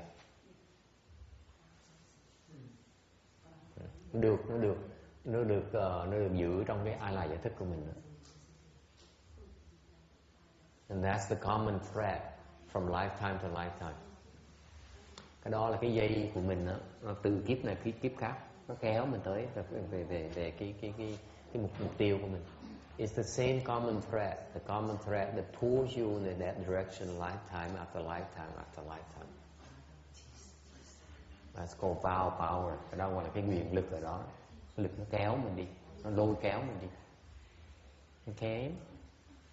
So you need to make vow for a long haul, not only for rebirth, also consistent with the rebirth vow. You make the vows to save, to attain Buddhahood by saving limitless living beings. Thì muốn tới cái làm cái lập nguyện vãng sanh cũng không có chướng ngại làm cái tứ đại hoàn nguyện của mình, là mình hoàn nguyện là mình muốn mình thệ, mà mình thề là mình sẽ cứu hết tất cả vô biên chúng sanh. Okay, mình thề là mình sẽ đoạn tất cả vô tận phiền não. You also make vows to cut off inexhaustible afflictions. And you vow to study the immeasurable Dharma doors. Sau mình lập cái nguyện á, là mình sẽ học vô lượng pháp môn. And then finally you make a vow to realize Buddhahood. Và cuối cùng mình lập cái nguyện là mình sẽ thành Phật. Yes. So after you make vows, Mm-hmm. you realize that you cannot carry through. You backtrack.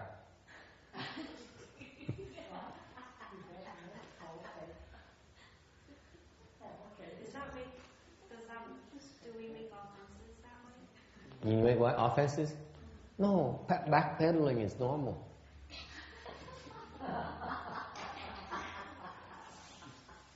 Cô hỏi là khi mình lập mấy cái nguyện đó rồi, bỗng nhiên mình khám phá ra, mình làm cái nguyện ngon lành, nó bỗng nhiên khám phá ra mình không đủ sức làm cái chuyện này xong, mình làm gì bây giờ? Nó phải làm nó xong mình rút lui. Dễ, ai không rút lui?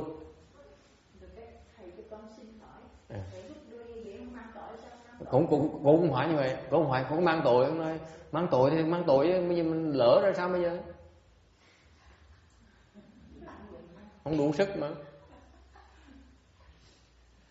What to do? What about it? Làm sao bây giờ? What else can you do? Làm gì được nữa? Is there a suspension? The premise she puts here, she see Amy is dangerous. She says, I can't do it. Thấy không? Cái cô này cô ác lắm, quái lắm. Cô nói là làm không đủ sức làm, sao mà bắt tôi làm được? Phật Bồ Tát ai mà ác như ép vậy đó. Mình mới giảng xong là cái phải lập nguyện Phật Bồ Tát mới giúp. Bây giờ lập nguyện xong làm không được, mới học phép Phật Bồ Tát tới ép mà nó. Remember, I just explained a while earlier. You have to make vows before the Buddhas and Bodhisattvas can come and help you, because they're not going to come and force it down your throat. Who am I to tell you that since after you make the vows you can't do it, you realize you can't do it as she puts it? Who am I, or who are the Buddhas and Bodhisattvas? How can it possibly come over and force you to stick to your vows? Can't. So backpedaling is okay. Bởi vì mình rút lui là chuyện thông thường. Phật Bồ Tát làm gì được? What else can you do? Làm gì được nữa? Suspend. Suspend? We ask for suspension for a period of time. Vows are not bridges. Ông tạm treo lại, nó nguyện đâu phải là cái cầu đâu mà đưa vào treo. Yes. Well, it's just like you keep falling, you get up. You what? You keep falling, so get up and start again. Yeah, but what if your hip is broken? In the next life, maybe. That's what she said. She said, I can't do it. My hip is broken. Bà nói mình té, mình đứng dậy để tiếp, đứng như được. Tôi già tôi té mà cái xương chậu nó bể, sao tôi đứng như được nữa? Hôm nay bể thì đi sửa nó xong rồi đứng dậy. You are a slave driver. You know fun. Dạ, bác nói đi. Dạ. Nếu mà mình giữ cái giới như vậy mà mình tất nhiên là mình không có chân chắn rồi, mình để mất cái lời hứa, tội lỗi rất là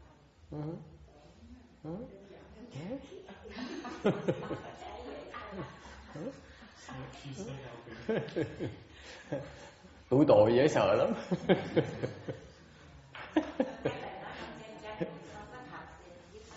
Tôi không chân chánh. Tôi không chân chánh đâu. I'm alive. I'm alive.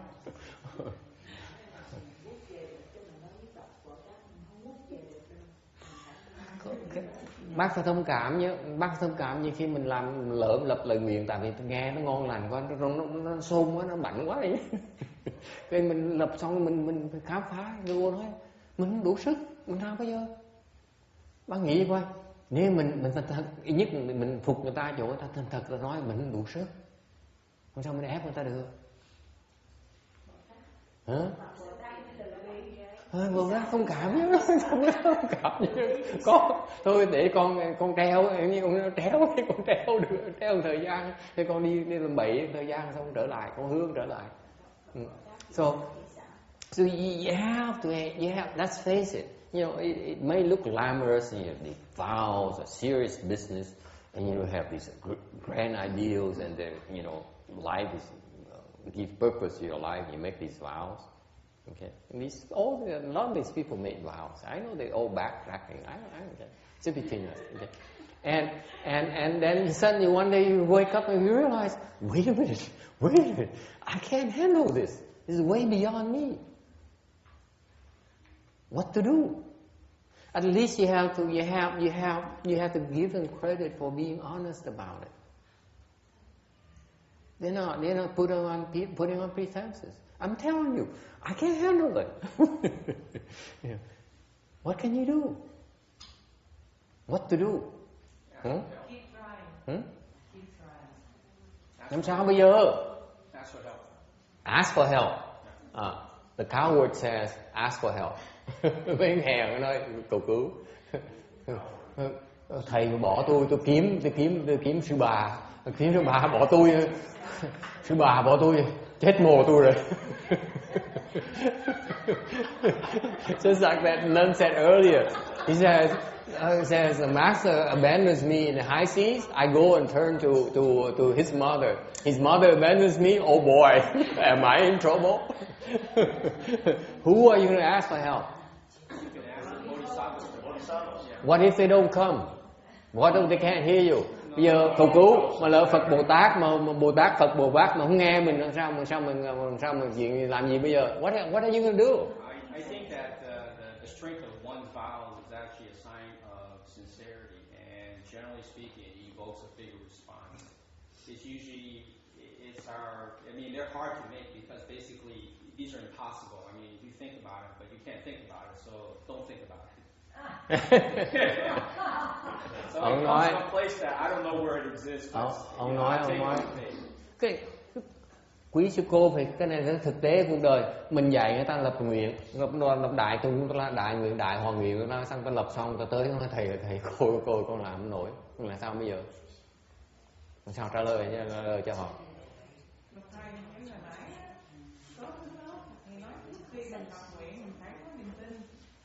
Thì con nghĩ là khi mình đã tin rồi mình mới lập nguyện, mà khi lập nguyện phải có niềm tin mình có đủ khả năng để mình làm. Từ vì nửa đường mình không có đủ niềm tin nên mình bỏ. Okay. What she says very good in theory. these theories, mấy cái người học khoa học vấn hay lắm. What she says is that your vow is based on your faith, and therefore you made these vows because you have enough understanding, have enough faith to make these vows. Okay. But let me kể tại cô đọc cái phần này bên kia cô chưa đọc cái phần này. Cái ví dụ biết ngài Xá Lợi Phất, biết ai không? Biết Xá Lợi Phất là ai không? I will give her an example of a being who has tremendous faith, has enough tremendous wisdom. His name is Shariputra. Biết Xá Lợi Phất là ai không? Biết chứ hả? Biết không? Xá Lợi Phất là ai biết không? Đại đệ tử của Thích Ca Mâu Ni đó, đệ nhất đệ tử đó, đệ nhất trí huệ đó. Number one in wisdom, right? He's a Hinayana vehicle. Ông là bên nguyên thủy. Ông nghe ông Thích Ca Mâu Ni giảng về Đại thừa một cách đó. So he listened to his teacher Shakyamuni Buddha explain about Mahayana, and he said, "That's what I want." Phật nghe mà giảng nghe kinh Đại thừa cái thích quá, thích Đại thừa nó hay quá. Ông sao Phật phát nguyện đó, con sẽ tu pháp Đại thừa, bỏ cái địa thừa, tu pháp Đại thừa. So he made a vow. He said, "I'm going to abandon Hinayana. I'm going to practice Mahayana." Okay, phát nguyện ở lập tức. Đây là một người A La Hán tứ quả. This is fourth stage Arhat. Right. Number one in wisdom, đệ nhất trí huệ, đệ tử của Phật, tứ quả A La Hán, đệ nhất trí huệ, phát nguyện tu Bồ Tát đạo, making a vow, bringing forth a vow, deep vow of practicing Mahayana. What happened? Phát nguyện một cái, được thưởng ngay lập tức. Got tested immediately. He ran to a ghost who asked him for one eye. Gặp con quỷ nó khóc rống ra sao, khóc thảm thiết gì đó. Nó khóc tại vì nó cần con mắt của con người, needs a human eye. Nó tại sao cần mắt làm người? Why do you need a human eye? He said, because my mother is dying, she needs human eye, otherwise she can't make it. Nói mẹ sắp chết rồi, cần con mắt con người mới cứu được mạng của bà.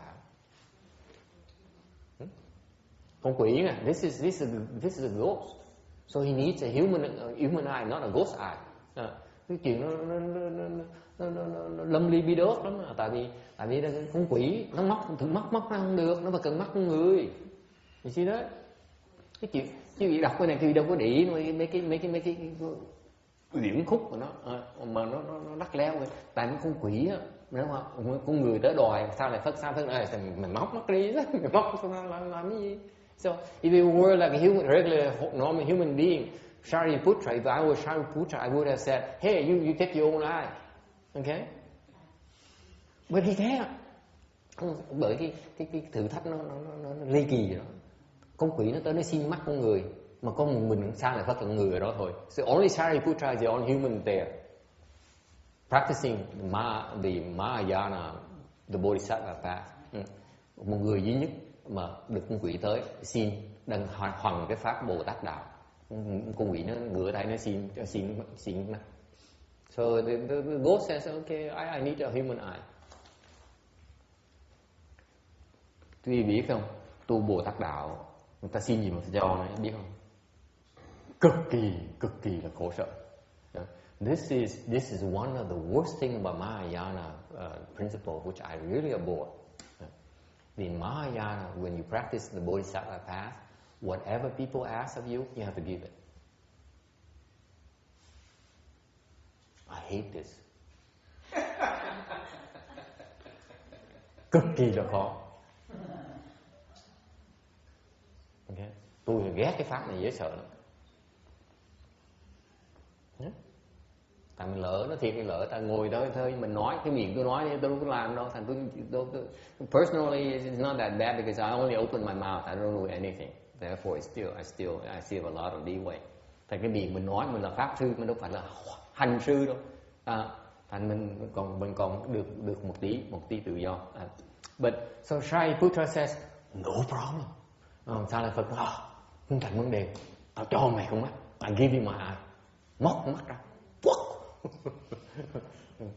Thấy mất. Bây giờ làm gì không? You ever do it to yourself? Take a finger in.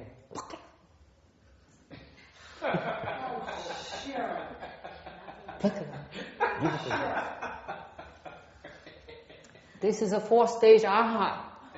Tứ quả A-la-hán. Quý vị nghe không? Tôi cam đoan cái việc cái lão già mà đệ tử Chư Hoa làm này không nổi. I guarantee you that old monk with Master Shenor disciple, fourth stage Arhat, reciting Buddha's name, he can't do this.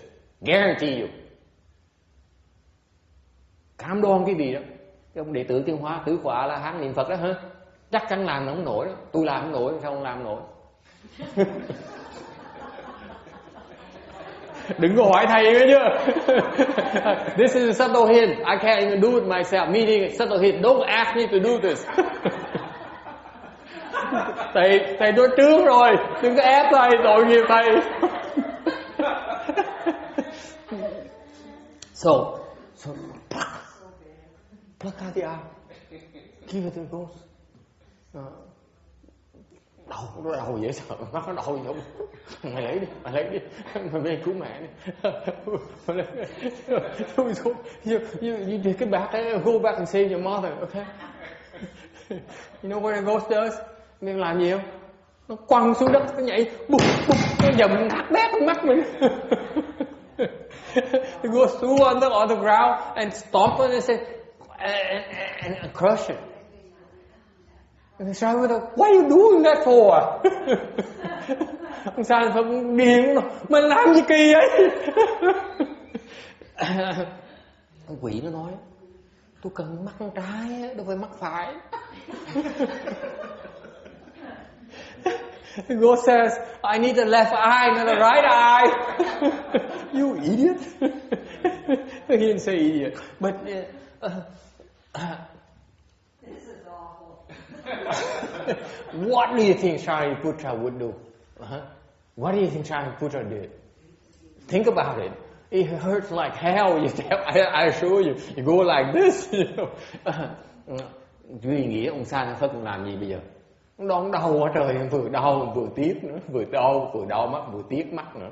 So he's hurting, his eyes hurting, and he's feeling so bad of his eye being crushed.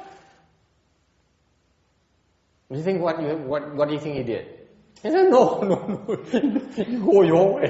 I abandon the Bodhisattva path. Ông Sa Phật làm chuyện rất có trí huệ. Ông nói, tôi bỏ cuộc, không có tu đại thừa nữa. Tôi gọi nhất còn một con mắt. At least I have one eye left.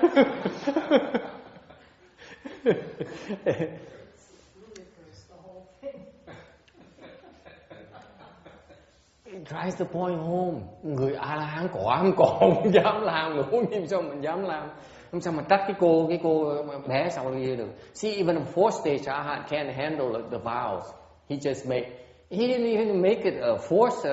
He's not saving all living beings. He's only saving one eye. He can't even save one ghost mother. He can't even save it. Một cái con mẹ quỷ thôi á. Ok, quỷ mẹ thôi, mẹ quỷ, xin lỗi quý vị, nói là tầm bậy. Con quỷ mẹ thôi á, mình cứu chưa nổi, sao mà cứu vô biên quỷ được? Thành ra cái cô nói đúng, mình không đủ sức. Làm sao mà giữ cái nguyện mình bây giờ? Cô đừng nói chuyện trên trời dưới đất với tôi. Sao này Phật giữ chưa nổi, nhưng mà sao mình giữ nổi? Hả?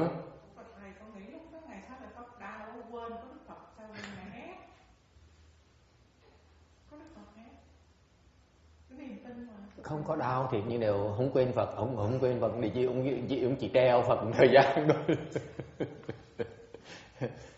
So she said, it hurt so much that he forgot about Buddha. I said, no, he didn't forget about the Buddha. He just simply suspended the Buddha for a few minutes, long enough to backtrack, to backpedal. Treo tí xíu để mà rút lui cho kịp. Yes. What to do? No. What to do? I fail to see the wisdom in his act. Whose act? The ghost or Shariputra? Shariputra, because if he gives him the eye, how is that going to save the ghost's mother? I mean, was it the ghost's mother? Because Are you some kind of doctor or what? No, I'm questioning the way. Was there wisdom in that act? Because compassion requires wisdom, because you can do foolish compassion, and that's not going to get you down the path either. So you can be compassionate, everything. I need money for booze. You give it to him. No, John, you make a very poor lawyer. It's a good thing you're not. Ông Huy biện của tôi nói cái tôi không hiểu cái chữ hiệu ông sai Phật cái chỗ nào mà đem con mắt ra mà sao mà chữa bệnh con quỷ mẹ. Nó được. Sao cái lý gì kỳ có cái lý mà sao mà đem con mắt mà chữa được bệnh người kia. Tôi nói ông có phải là bác sĩ, tôi không phải bác sĩ. Ông cũng phải luật sư, tôi không phải luật sư nữa. Đúng là ông không phải luật sư, mà không phải bác sĩ, sao không biết cái chuyện này được? How do you know? How can you understand? You know lawyer, you know doctor either. How can I explain it to you? You have to be in the medical field before I can explain it to you. No. Here's something very simple. An alcoholic goes, please give me money. I need money for alcohol. I need money for drugs. I need money for... Okay. Ông nói gì nó lý luận cái đơn giản gì? Bây giờ nó nghiện rượu, nó nghiện xì ke, nó tới nó đòi rượu, đòi xì ke, bộ thầy cho nó hả? So you give it to him? You will not give it to him? You give it to him to help him break precepts. Is that a good thing? He has no precepts. But still, doesn't have that. Precepts are the last thing on earth he worries about. Okay, it's still giving him for... Where's your compassion? Compassion is to help him, not to make it get worse. Now he's going to do bad karma with it. Is that helping him? Compassion meaning you cannot stand to see that being suffer. He needs drugs. He really needs it. He really believes he needs it. Who are you to tell him he doesn't? And I'm telling him he needs Dharma. Forget the drugs. But he will not believe you. All he understands is drugs. What are you going to do? Give him Dharma better. It's useless to him. Goes in one ear, goes on the other. He's not going to listen. But get somebody like that is they can put their face in the dirt and grind it really hard. And you take a foot and you go. That's a good idea too. Just like Giving money for that terrible. Oh yeah, right. Good thing you're not Buddhist. That's all I have to say. Mấy ông này có cãi lý với tôi hỏi sao cái tụi nó không phải Phật tử, thành nói nó không được. You're not Buddhist, that's why I cannot explain this to you. If we're Buddhists, you would not need to explain it. That's right. They listen. this Mahayana beautiful. Thực tế người ta tu không được, trong bắt người ta tu. They have this fundamental problem. They cannot handle it. How can we force them on the vow thing here? What a stupid dharma. Pháp kỳ cục vậy.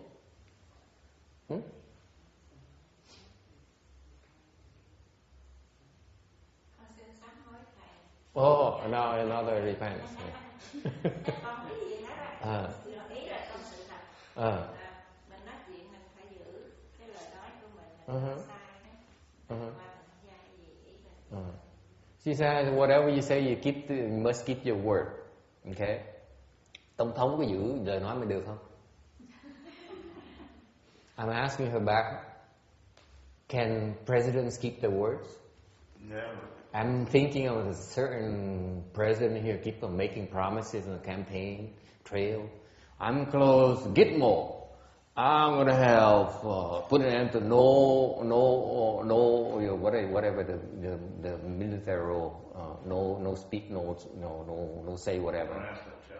Don't ask, don't tell. Don't ask, don't tell, that kind of thing. Okay. I'm gonna balance the budget. I'm gonna that. After 1 year, none of those came. He never fulfilled those things. Ông tổng thống đó, ông lúc mà ông bầu cử, ông hứa tùm lum la, ông hứa là ông đóng cửa mấy cái ngục ở bên Cuba này.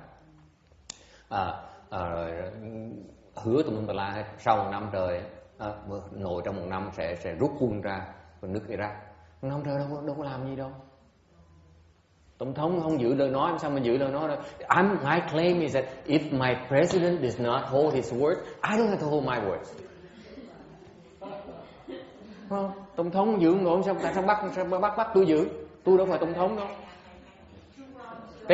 Thấy khổ sở. Làm sao mình ngồi để mình bắt người ta cái pháp gì mà kỳ vậy? Pháp gì dạy người ta làm cái việc để người ta làm không được. What dharma is that we teach you about these vow dharma and then you can't carry it out. Yes. Could it be that the purpose of these vows in Mahayana are to keep us on the path, knowing that we're going to fail, but also that we're always going to be trying our best and keep us like we fall off and then get back on? Is this kind of like a beacon that goes out into the empty space and it just kind of keeps us on track? Is that maybe the purpose of it? It's too scientific. Too scientific, yeah. It's way too complicated. You know, if Mahayana is that complicated, I don't want it. I don't understand it. I understand what Randy's saying. I don't. Can you buy So it doesn't count, huh? Can you buy vow insurance? Vow insurance? Sure. I heard AIG selling it. Sure. Here's my card. Giờ quý sư cô nghĩ sao? Mình đừng hướng dẫn người ta tu, người ta nói bây giờ thầy cứ thầy cô đi sư dạy thôi không? Sao giúp người ta bây giờ? Nha. Sao? Quá tập vào. Và thầy giống mình phát nguyện đó. Nhưng bây giờ giống có cái gì đó mình phải phát nguyện ngay bên đó. Mình muốn phát nguyện xuất gia. Giống quả ngàn gì này nó phát nguyện xuất gia. Thì không lẽ mình nói rồi mình làm liền sao? Cũng phải có một cái nhân duyên. Hoặc 5-10 năm mình mới làm được những cái đó. Chứ không phải là nói rồi làm được liền đâu. Phải không? Cái đó là có một cái nguyện của mình. Hoặc là một cái lời của mình để hứa. Nó, thì nó cũng thế nào một ngày nào nó cũng phải trổ quả. Nhưng mà mình không có nói đó thì mình đâu có ấy đâu. Nói là thôi bây giờ mình muốn đi xuất gia, không lẽ ngày mai đi xuất gia được sao? Mình làm một cái chuyện gì đó thì nó có một cái thời gian. It takes time. She basically saying it takes time when you make a vow. It takes time before you fulfill those vows. Gần trúng rồi. She's getting close. Sure. Yeah. You get the point? See where she's going? You see, tôi bắt quả tang cái gì, cái tâm phân biệt cái gì. See, I'm catching you all red-handed.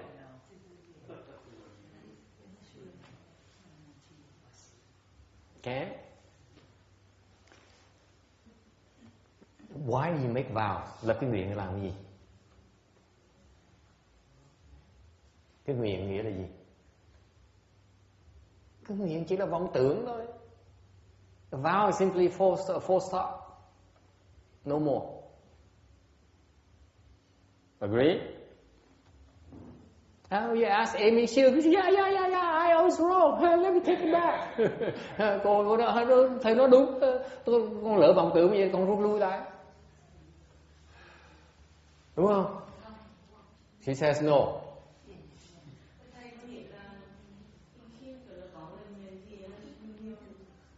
Giúp chỗ nào?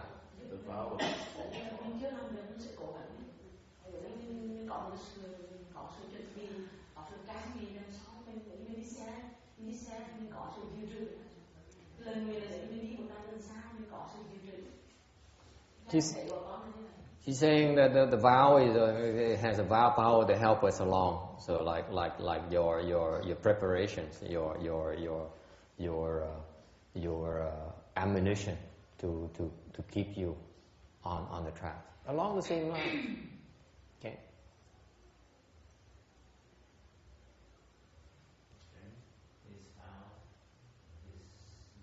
It's a guideline for you to try to do that, to do whatever you're taking it off for. This is very, very important point you need to understand about Mahayana Dharma. Cái này cái pháp đại thừa quý vị hiểu rõ. Tại sao có cái pháp nguyện là cái gì? Tại sao? Mahayana Dharma making vows is very important. Trong cái đại thừa đó, lập nguyện rất là quan trọng. Rất là quan trọng. Mà nếu quý vị mà dù người ta lập nguyện mà không giảng được người ta lý do tại sao nên lập nguyện thì quý vị không nên dù người ta lập nguyện. Because I'm saying that if we induce you to make these vows and we cannot explain to you why you should be making these vows, we should not tell you to make vows. Đồng ý không? Phải hiểu cái nguyện, cái pháp nguyện là cái gì. Mình khuyên người ta tu cái pháp đó. The making vows is a dharma, is a Mahayana dharma. Lập cái nguyện là cái pháp của đại thừa. Cái pháp đó là gì? What is that dharma? You make a vow, basically you set a goal for yourself. Okay? Lập cái nguyện là gì? Đặt một mục tiêu cho mình. Number one is a goal. Thứ nhất là cái mục tiêu. What goal? Buddhahood, reborn, rebirth, yeah. Arhatship, Bodhisattva-ship. Mục tiêu là gì? Vãng sanh, thành Phật, thành A-la-hán quả, thành Bồ Tát quả, thành diệu quả. Okay. Cái đó là những cái mục tiêu người ta đặt ra, lập nguyện được. Đồng ý không? So far so good. We have to be clear about where we want to go. Phải rõ ràng. The first function of the vow dharma is that it gives you a sense of an end goal. Thấy rõ ràng mục tiêu. You have to see rõ ràng exactly where you're going to go. And you have to say, that's what I want.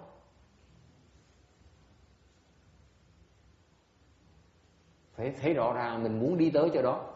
Mình muốn cái đó. So far so good. Number one, clear end goal. Rõ ràng, mục tiêu rất là chính xác. Rất rõ ràng. Okay? Number two, những gì nữa? Whenever you make a goal, when you create a goal for yourself, một khi mình tạo mục tiêu cho mình rồi, chuyện gì xảy ra? It takes time to get there. Nếu mục tiêu mà nó càng xa, nó càng lớn, nó càng có ý nghĩa, nó càng cần nhiều sức, nó cần nhiều thời giờ để mà tới được chứ. The bigger the goal is, the longer it takes to get there, the more work it takes to get there. Right? So,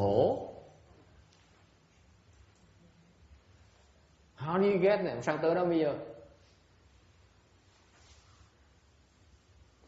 Amy, I propose to you, you get there by failing those vows.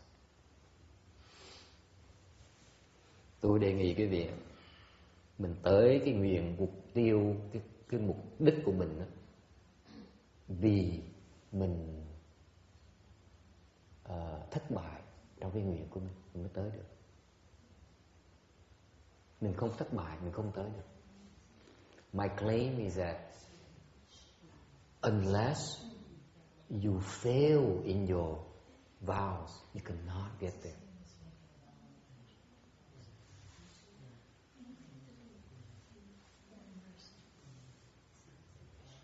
You buy that? Đồng ý không?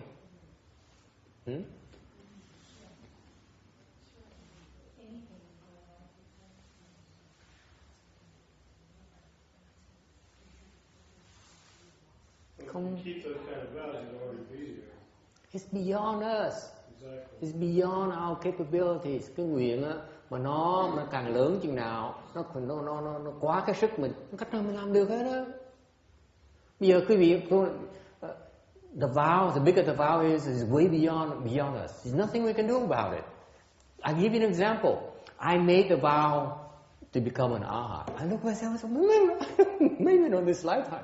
Tôi nhiều lúc mà tôi cạo được xuất gia là cái nguyện tôi là thành người A La Hán. Bây giờ tôi suy nghĩ chừng nào mới thành A La Hán được? Làm gì bây giờ? So what do you want me to do?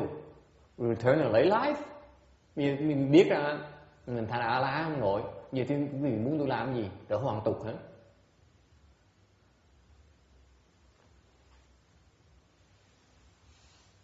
No, it's not what it's about. It's about making a vow, the kind of vow that you cannot possibly fulfill that easily. Then it's called making a vow. Cái pháp lập nguyện là mình làm cái nguyện để làm cái gì mình không có thể đạt tới được, mới gọi là cái nguyện, chứ còn nếu đạt tới được đâu phải là cái nguyện. Agree? Then, when you make a vow, you build in your own failure already. What are you complaining me about? You can't do it. It's nonsense, Amy. Get out of here.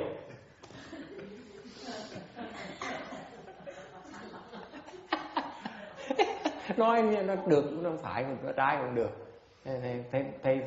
Thấy trình độ mình nó rộng dễ sợ không?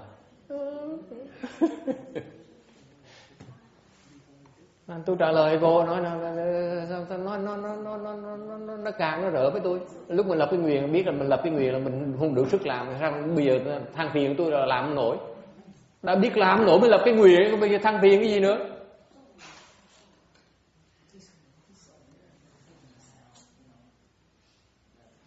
Đồng ý không?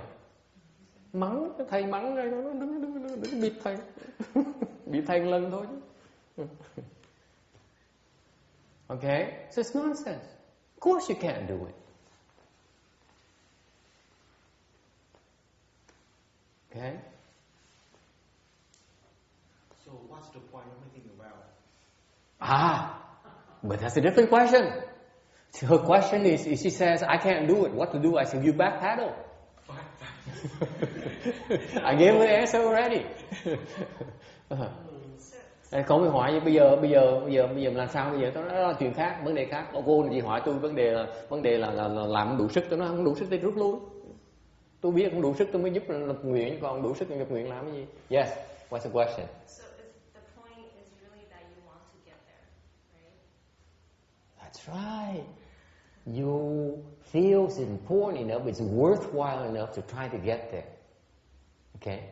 But also in making that vow, you know you're going to fail miserably trying to get there.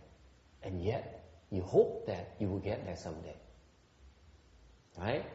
Now, the superior kind of vows is vow says, I will get there, okay, no matter what.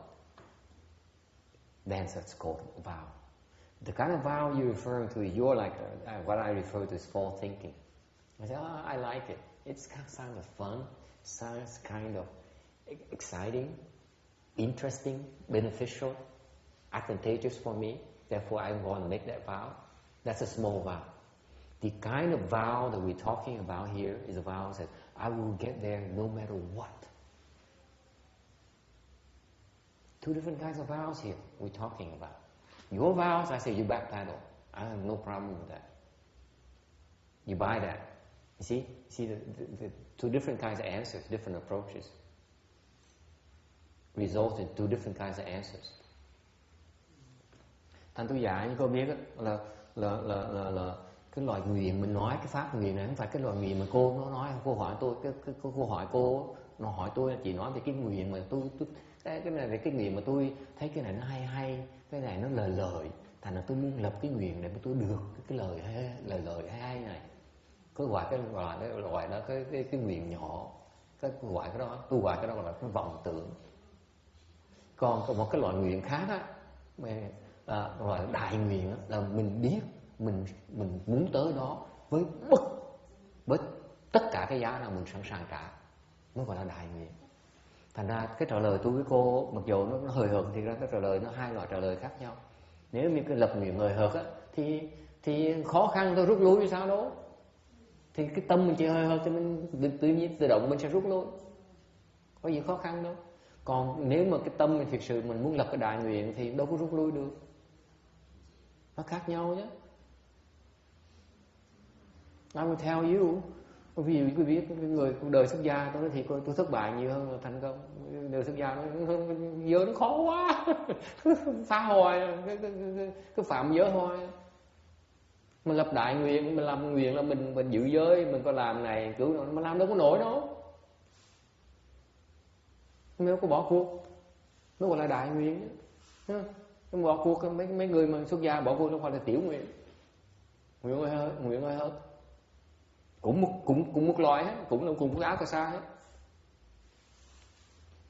I'll give an example, personal example in my world where, you know, I will tell you honestly, the Dharma I practice is way too difficult. I can't handle it. I can't handle this. I can't handle the precepts. I break precepts left and right. Okay? And yet, I'm still here. I'm struggling like hell, but I'm still here. I'm failing miserably, but I'm still here.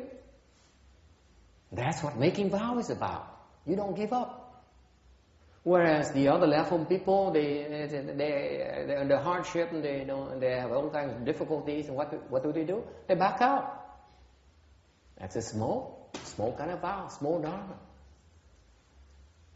Yes, I still question unresolved here. Yes, ai thắc mắc gì nữa không? So did Shariputra give the ghost the other eye? Did he give the other eye? You never finished that story. He said, the hell with you. Okay. That's what Shariputra did. He says, the hell with the Bodhisattva path. This is too difficult for me. Ông hỏi là cái ông Sa La Phật của cái cuộc câu chuyện ông Sa La Phật làm gì? Tôi trả lời đó, ông Sa La Phật nói là cái pháp là đại thừa này tầm bậy, ông không tu nữa, khó quá đi. Còn có con mắt mà sao biểu tôi cho được? You know, one eye left. You want one this one eye? I just want to answer that. You think I'm that stupid? Ông Sa La Phật chắc không nói đâu, nghĩ tưởng tôi là ngu vậy đó hả? Thọc mắt cái gì hả?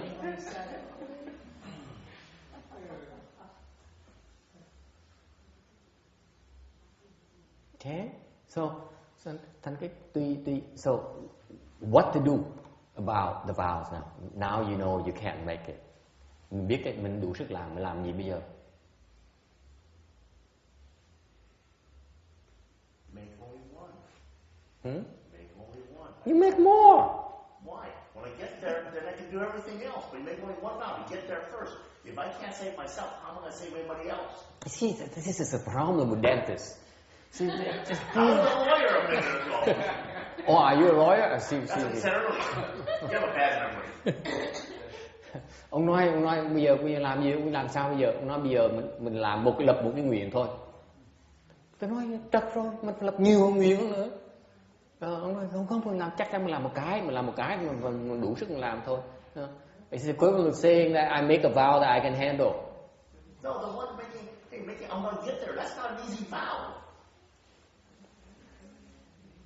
We're going to fall billion times and more trying to make that out. Baby, just do it all.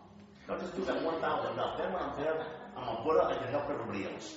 But you're missing the point. You see, this is why you still are not clear about the vow dharma. The more vows you make, the better off you are. You stuck at one thing, actually it's a whole lump. It's not one, it's everything. But that one is everything. That's why you keep on making vows. You see, he's the same. What are you going to do? Make a vow? I'm going to help the president balance the budget?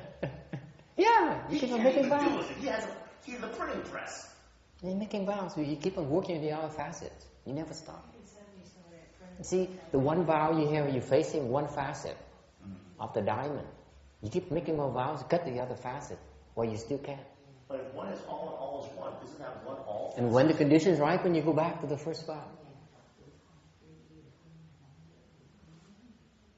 See, you are stuck on failure. Until I didn't think it was failing. Okay. Until it came into that. Or you can flip around. I say you're stuck on success. I'm stuck on failure. We both have the same problem. Yeah, it's a flip side of the coin. Ông nói lập một cái nguyện, lập nguyện đủ rồi mình làm, mình đừng có lập nguyện nhiều của nó rắc rối. Cái pháp nguyện mình lập càng nhiều càng tốt. Tại sao vậy? Ông nó kẹt thấy một cái kẹt có trước mặt ông thôi, còn ông đứng quanh biết bao nhiêu một cái mặt khác nữa, mình phải luyện nữa, mình phải tu nữa.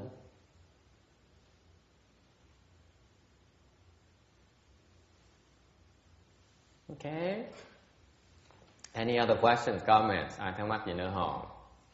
Like so, for example, if I do a vow for sitting for tea and I cannot make it, so I switch to Pureland. Yeah, that's right.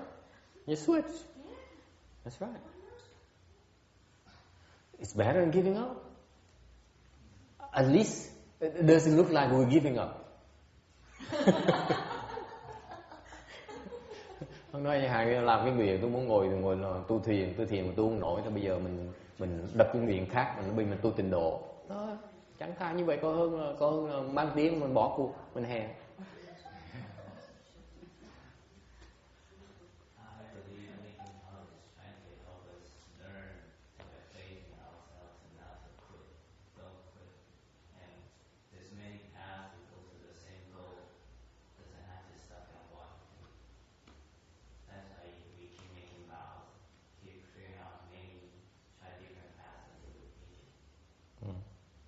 No, that you're referring to something that the Bhikshuni here alluded to earlier, but she didn't have a good chance to elaborate on that. Hồi sư cô nói đúng là cái nguyện, cái phát nguyện á, khi mình cái phát nguyện á, bất cứ làm cái gì phải có cái lực làm mới xong được.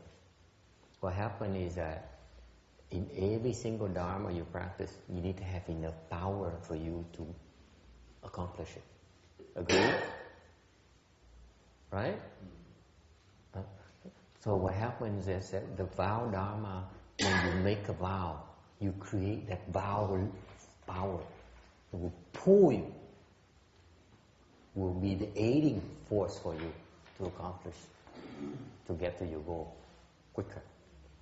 Thành ra cái pháp nguyện nó hay ở chỗ đó. Nếu mình không lập nguyện mình tới đó, mình cứ đừng nào mà tới mình tới. Còn khi mình có lập cái nguyện thì cái pháp nó tạo cái mà sư cô gọi là cái nguyện lực đó. Cái nguyện lực đó nó kéo mình tới cái mục tiêu mình sớm. That's why making vows is far superior than not making vows. Bởi vậy lập nguyện là nó có lợi hơn là không lập nguyện. Tại lập nguyện mà thiệt sự mà cái nguyện mà thành thực, cái nguyện mà nó đại nguyện mà thật sự là cái nguyện đàng hoàng đó, thì có được cái lực nó kéo mình tới. So if your vows are proper vows and they're true vows, you have something called vow power to pull you to your destination a lot quicker otherwise. That's the secret about the vow dharma. Cái đó là cái bí mật về cái pháp lập nguyện. Is this another sales pitch? Cái này là một cái lời hứa non hứa cuội của tôi nữa hả? Hay sao? Cái gì nghĩ sao? No. lời hưu vượng, cái lời tiếng Việt còn chữ gì ha? Hưu vượng hả? Hư non, cái gì?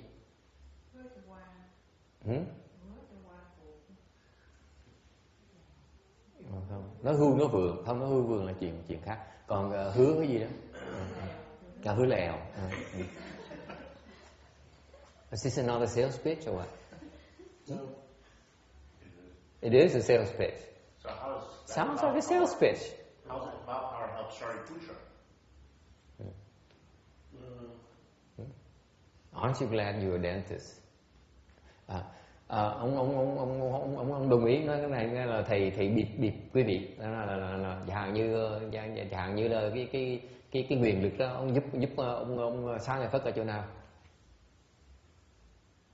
How do you help him? So you're saying the vow power enhances your samadhi power like precepts do? So the vow power is actually a power actually that empowers you, and actually an additional force that you would not otherwise have. Right. Okay, from making that vow, you generate that kind of power within yourself. That's the secret about the vow dharma. That's required faith, right? When Yes. you do the vow with a real faith. It's proportional to your faith, proportional to the extent of your vow. It's nothing so free. You have to earn everything along the way, okay? Cái bí mật của cái pháp lập nguyện đó, là khi mình lập cái nguyện đó, mình tạo ra, khi mình lập cái nguyện, phát cái nguyện một cái là mình tạo ra cái lực đó ngay lập tức, cái lực nó có sẵn cho mình. Thì ông Ước cũng nói tùy cái lòng tin mà, nó đương nhiên mà cái nguyện, tùy cái nguyện lực, cái nguyện lực mình đó, nó tương đương với là cái lòng tin của mình, nó tương ưng với là cái phạm vi của cái nguyện lực của mình, nó lớn hay nó nhỏ. Không có gì miễn phí hết, cái gì mình phải tự tạo hết. Okay? It's all under our control. We get what we deserve. Okay? So how does the vow power help Shariputra? Làm sao cái nguyện lực gì mà giúp ông Sa Lợi Phất ở chỗ nào vậy? Này, con nghĩ vậy. Thì nếu mà có cái nguyện lực đó là ngày Sa Lợi Phất từ cái quả vị của A La Hán bước qua quả vị Bồ Tát, thì cái nguyện lực nó là cái sức dõng mãnh. Nếu mà ngày Sa Lợi Phất dõng mãnh móc thêm con mắt nữa thì con nghĩ là ngày bước qua liền cái quả vị Bồ Tát. Còn nếu mà ngày không dõng mãnh thì vẫn đứng ở quả vị của A La Hán.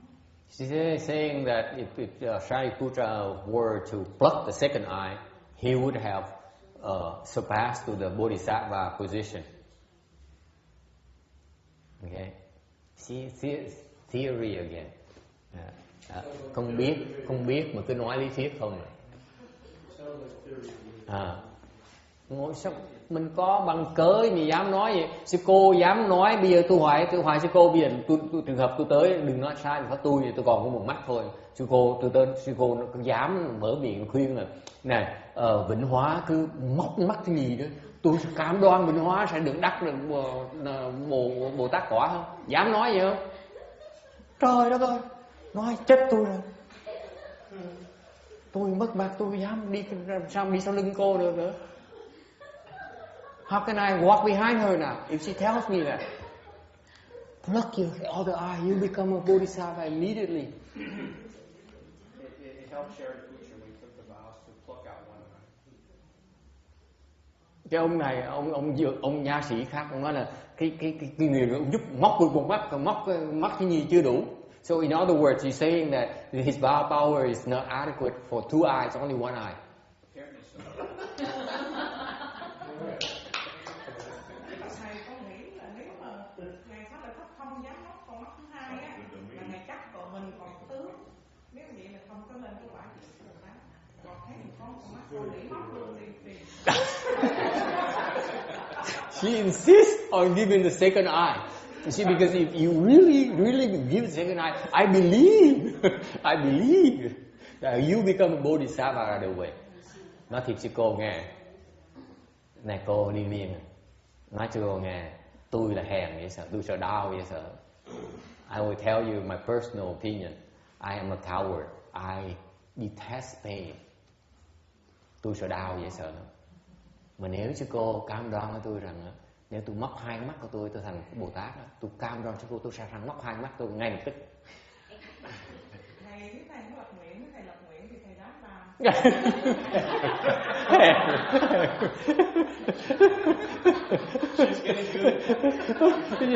So I said, you know, I'm averse to pain. I'm very averse to pain. Okay, I'm a coward deep down. Okay, but if you guarantee me, if I pluck my two eyes out, I immediately become Bodhisattva, I will tell you, I will do it immediately without thinking. I guarantee you that.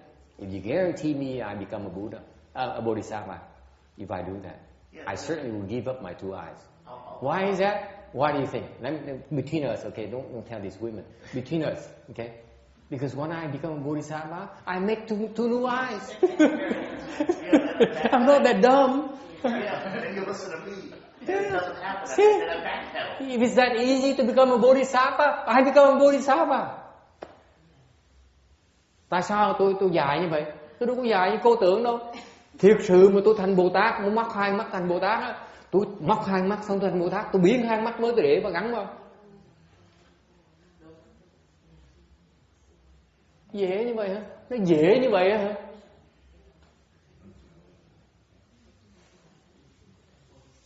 Sao? Tin sao bây giờ?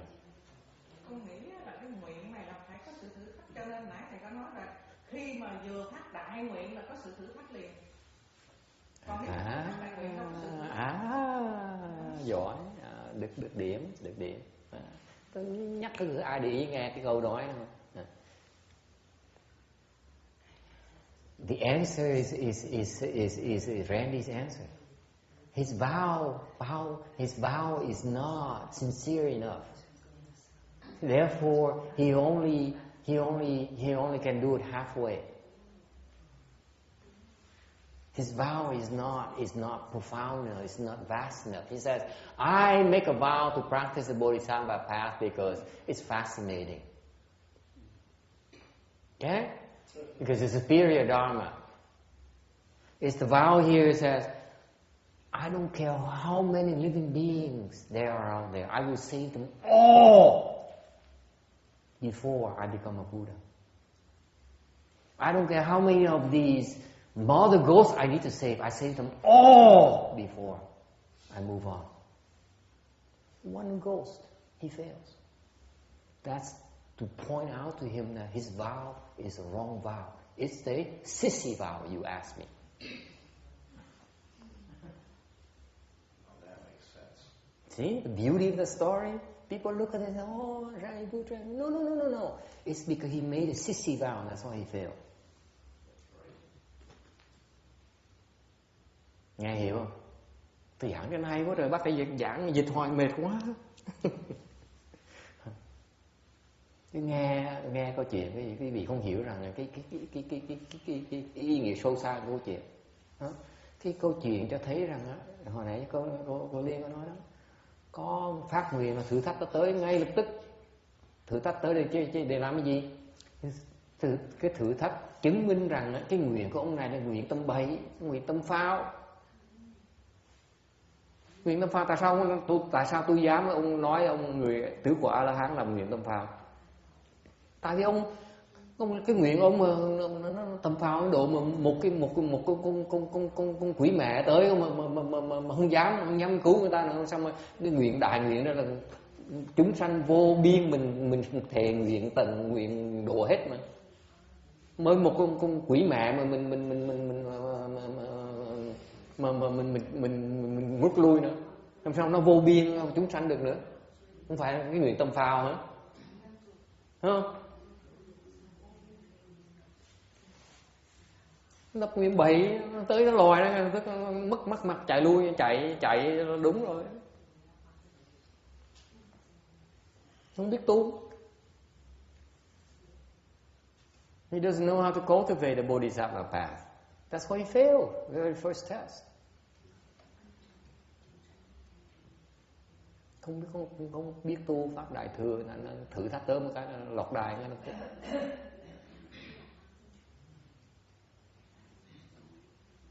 Okay. Any other questions? Ai thắc mắc gì nữa không? Yeah.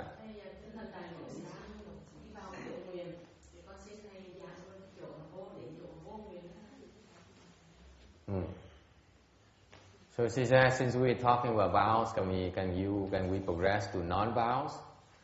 Tôi đâu có hiểu sao mà bị giảng tôi vô nguyện được. Nguyện tôi tu chưa xong đòi vô nguyện. Tôi mới nói cô là tôi nguyện làm tỳ kheo, tôi làm hoài trật hoài cái đòi bây giờ nói vô nguyện, sao nói chuyện vô nguyện, nó có dụ tôi nói chuyện cái trời với đất không à. So I said, I just admitted to you that I failed miserably in my vows, my bhikshu vows.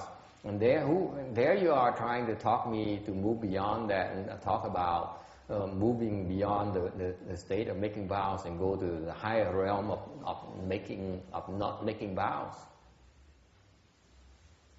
I'm not in that state. How can I talk about it? Okay, so cô giảng đi, cô giảng đi vô nguyện đi. She has a lot of theories that her teachers taught her. So I want to find out what her theories are. Mấy thầy sư cô dạy về cô giảng dạy sư cô về vô nguyện đó. Thì cô giảng thầy cô dạy ra sao? Nói tôi nghe. Không biết hả? Không biết sao hỏi? Sao? She said I don't know. If she didn't know about non-vows, then how can she ask about the non-vows? She's pulling my legs. Cô đừng bịt tôi được.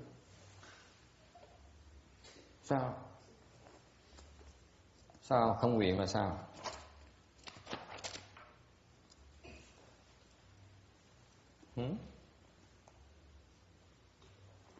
Cảnh giới không nguyện là sao? What's the state of not making vows?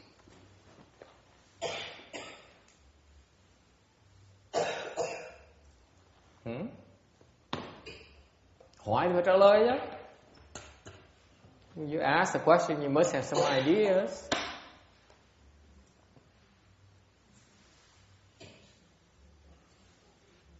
Cái đó là cảnh giới của cái người mà tu mà không phải là tu nữa.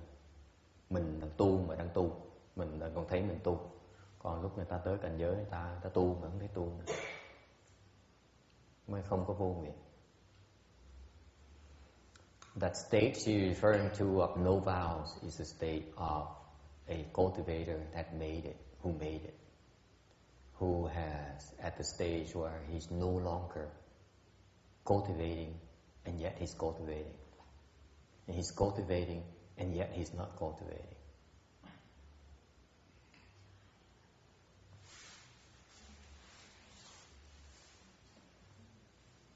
Okay, there's no more vows. Therefore, thành ra không còn nguyện nữa. Không còn nguyện nghĩa là gì? No vow, what does no vows mean? Doesn't make vows? Không lập nguyện nữa hả? Có lập nguyện nữa không? Vô nguyện có nghĩa là không lập nguyện hay là không? Does no vows mean that you no longer making vows? Yes and no. Okay, Mr. Lawyer, ông nghe trả lời có mà không? Yes. Explain. What's yes and what's no? You are making vows and you're not making vows. You're making vows. And you're not at the same time. How come you're not making vows? What kind of nonsense is that? Like a vow is a vow. How can you say when you make a vow you're not making any vows? Because at that point you are also contemplating or cultivating and not cultivating. It's the same.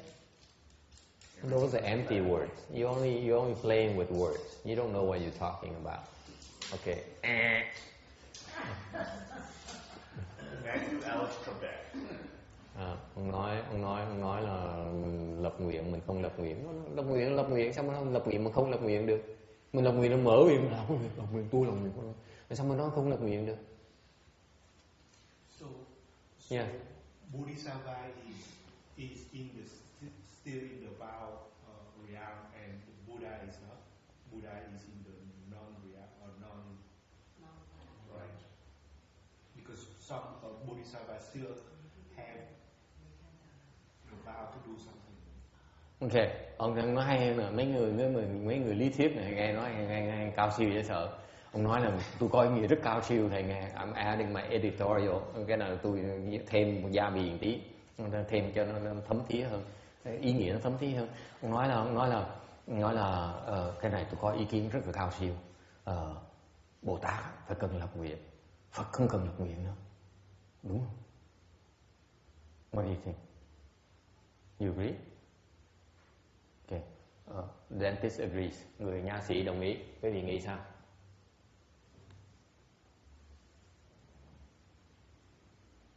Buddhas do not make vows. Phật không có lập nguyện hả? Hả?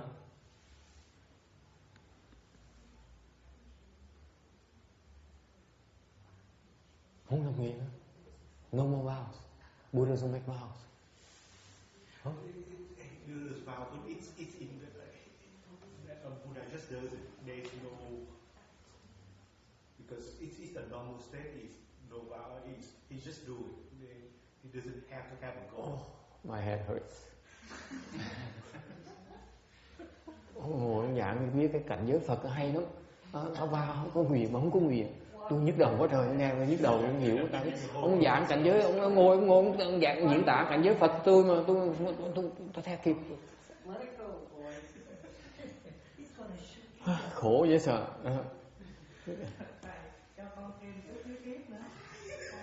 Yes, let me add a few more theories. Yeah.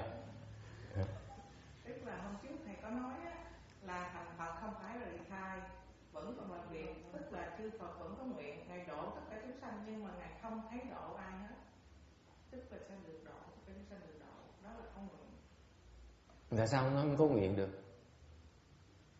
Hả? Tức là nguyện nhưng mà không chắc vào cái lời nguyện, tức là chúng như cái trong kinh có nói là nguyện độ tất cả chúng sanh nhưng mà ngài không thấy ngài độ ai hết. Là như vậy, tôi hỏi cô như vậy thì tôi nguyện làm tỳ kheo đàng hoàng. Bây giờ tôi coi như không lập cái nguyện đó hả? Mình không cần giữ mấy tỳ kheo giới hả? Mình cuối cùng mình coi như mình thành Phật đi. Thầy có nghĩ lập cái nguyện làm tỳ kheo là lúc mình sơ phát tâm, thì khi mình đã giữ thành thục là một tỳ kheo mà kêu là giới tướng và giới tánh mình đã thuần thục rồi đó, thì mình vẫn là một tỳ kheo. Rồi lúc đó mình không nghĩ mình lập nguyện tỳ kheo nữa.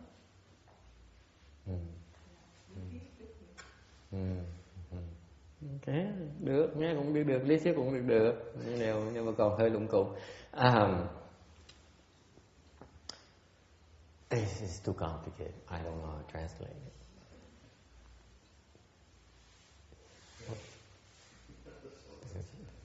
Okay. So what to do? Do Buddhas make vows or not?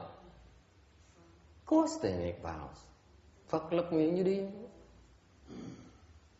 Tôi nói thiệt với cô, không có ngày nào Phật sống Phật không có lập nguyện hết. I will tell you that in my opinion, because I'm no Buddha, only offering you my personal opinion.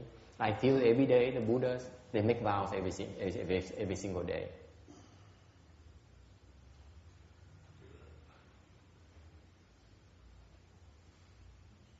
Of course. Why not? Because it's important, you know. You make a vow.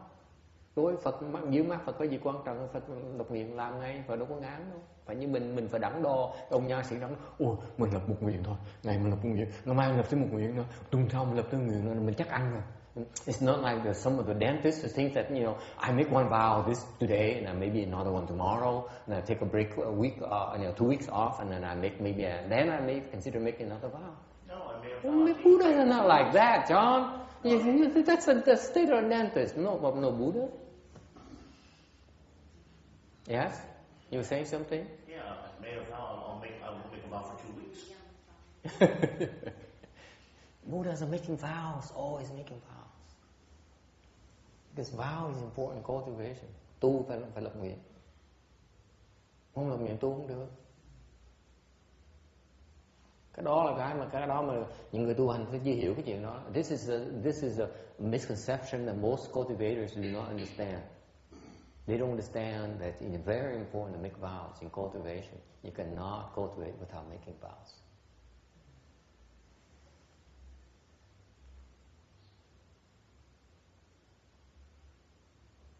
Because there's something, these secret things. For example, cho quý vị một cái ví dụ. Chẳng hạn như mấy đệ tử ông Tiêu Hóa đó, họ có cái nguyện là ông thầy ông truyền tu cái pháp, cái tên dạng cái pháp thủ nhãn chẳng hạn. For example, Master Shen Hoa disciples, they have this vow. They said, my master taught me my lineage dharma called the 42 hands and eyes dharma. Okay, I make a vow to practice it, to accomplishment, to fruition. Lập cái nguyện, tôi thề cái nguyện, tôi muốn tu cái pháp tới nơi tới chỗ. Okay, dám lập cái nguyện như vậy. Okay, they dare make that kind of vow, and guess what happens? Khi làm cái nguyện, lập cái nguyện, cái vị biết chuyện gì xảy ra không? Một khi họ lập cái nguyện như vậy là long thần hộ pháp vây quanh họ, bảo vệ cho họ để họ tu. So what happened as soon as they make that vow, they're surrounded by Dharma protectors to protect them. To protect them in their practice. That is vow power right there. Đó là cái nguyện lực ngay lập tức. Đừng nói chuyện trên trời dưới đất. Lực từ cái hộ pháp tới trời cho mình. So where was the Dharma protector for Shariputra? Oh, his Dharma is too small.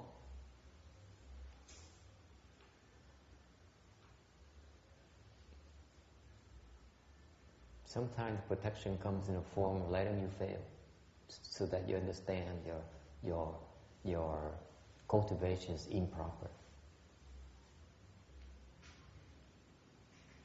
Protection does not equate success.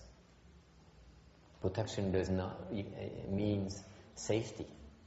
Sometimes protection means you have to get hurt until you understand. If you never understand, goodbye. Ông nói vậy chứ ông Sa Lợi Phất, cái hộ pháp Sa Lợi Phất chỗ nào? Tôi chọc chuyên viên tôi nói là cái hộ pháp như khi họ tới bảo vệ mình, họ bảo vệ cho mình, để cho mình để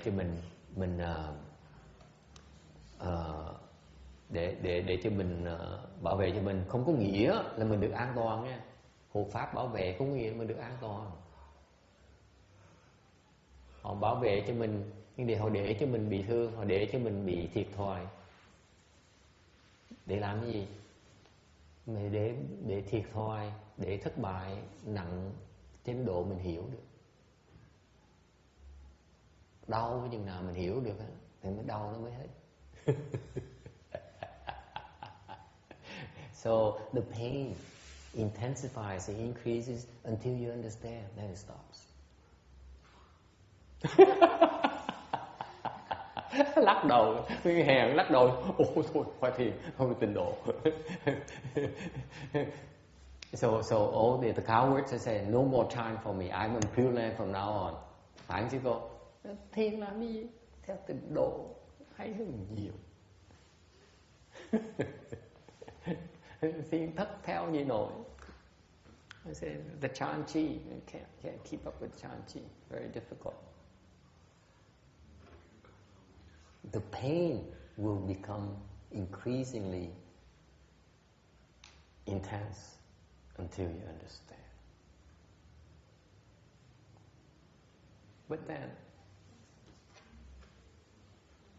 it's not for everyone. That's the kind of Dharma protection of the highest value, highest quality. Hộ pháp bảo vệ cho mình, để bắt mình đau, để đồ mình hiểu được, cái đau sẽ hết ngay lập tức. You buy that, Amy? That's the best kind of Dharma protection there is, because you're learning, you're opening your wisdom. Because if they keep on sweeping the problem under the rug, you never understand. Tại mình cứ giấu cái vấn đề hoài, mình cứ né nó hoài, không bao giờ mình hiểu được hết. Phải nhìn cái đau cái nào chết rồi mình mới hiểu được. Còn mà không cứ chạy hoài không bao giờ thấy được, không bao giờ hiểu được. Thì hiểu cái miệng thôi, hiểu cái lời nói thôi, không hiểu được cái thể của nó.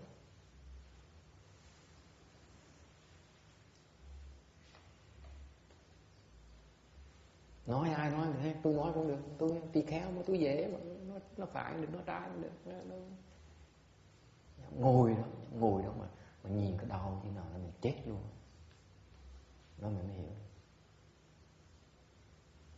Đó là hộ pháp của mình. So I say that's why when you do the chant, you sit there and you watch your pain until you die, and then you understand.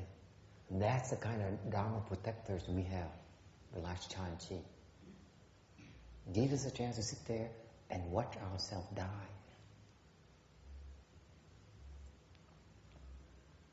Cơ hội tới đó một chút đó mà chạy đi. Quá dở. You guys are a bunch of cowards. All of you.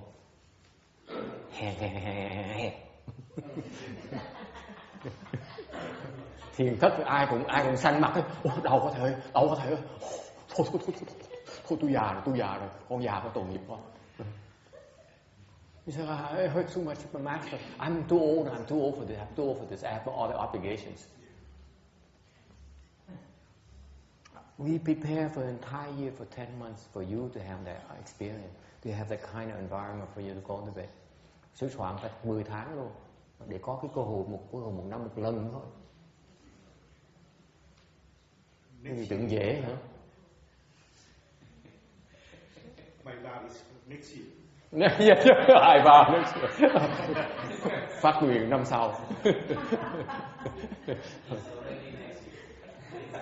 Yeah, that's right. That's 2 years. Okay, we need to wrap it up here. Mình phải ngừng này ở đây, tại mình còn hồi hướng. Mình còn hướng có giúp một vài người, cố gắng giúp một vài người vãng sanh nữa. Đầu năm nay bận rộn như sợ, đợi phải cần giúp vài người vãng sanh. So this is going to be a busy year. We are at the first of the year, and we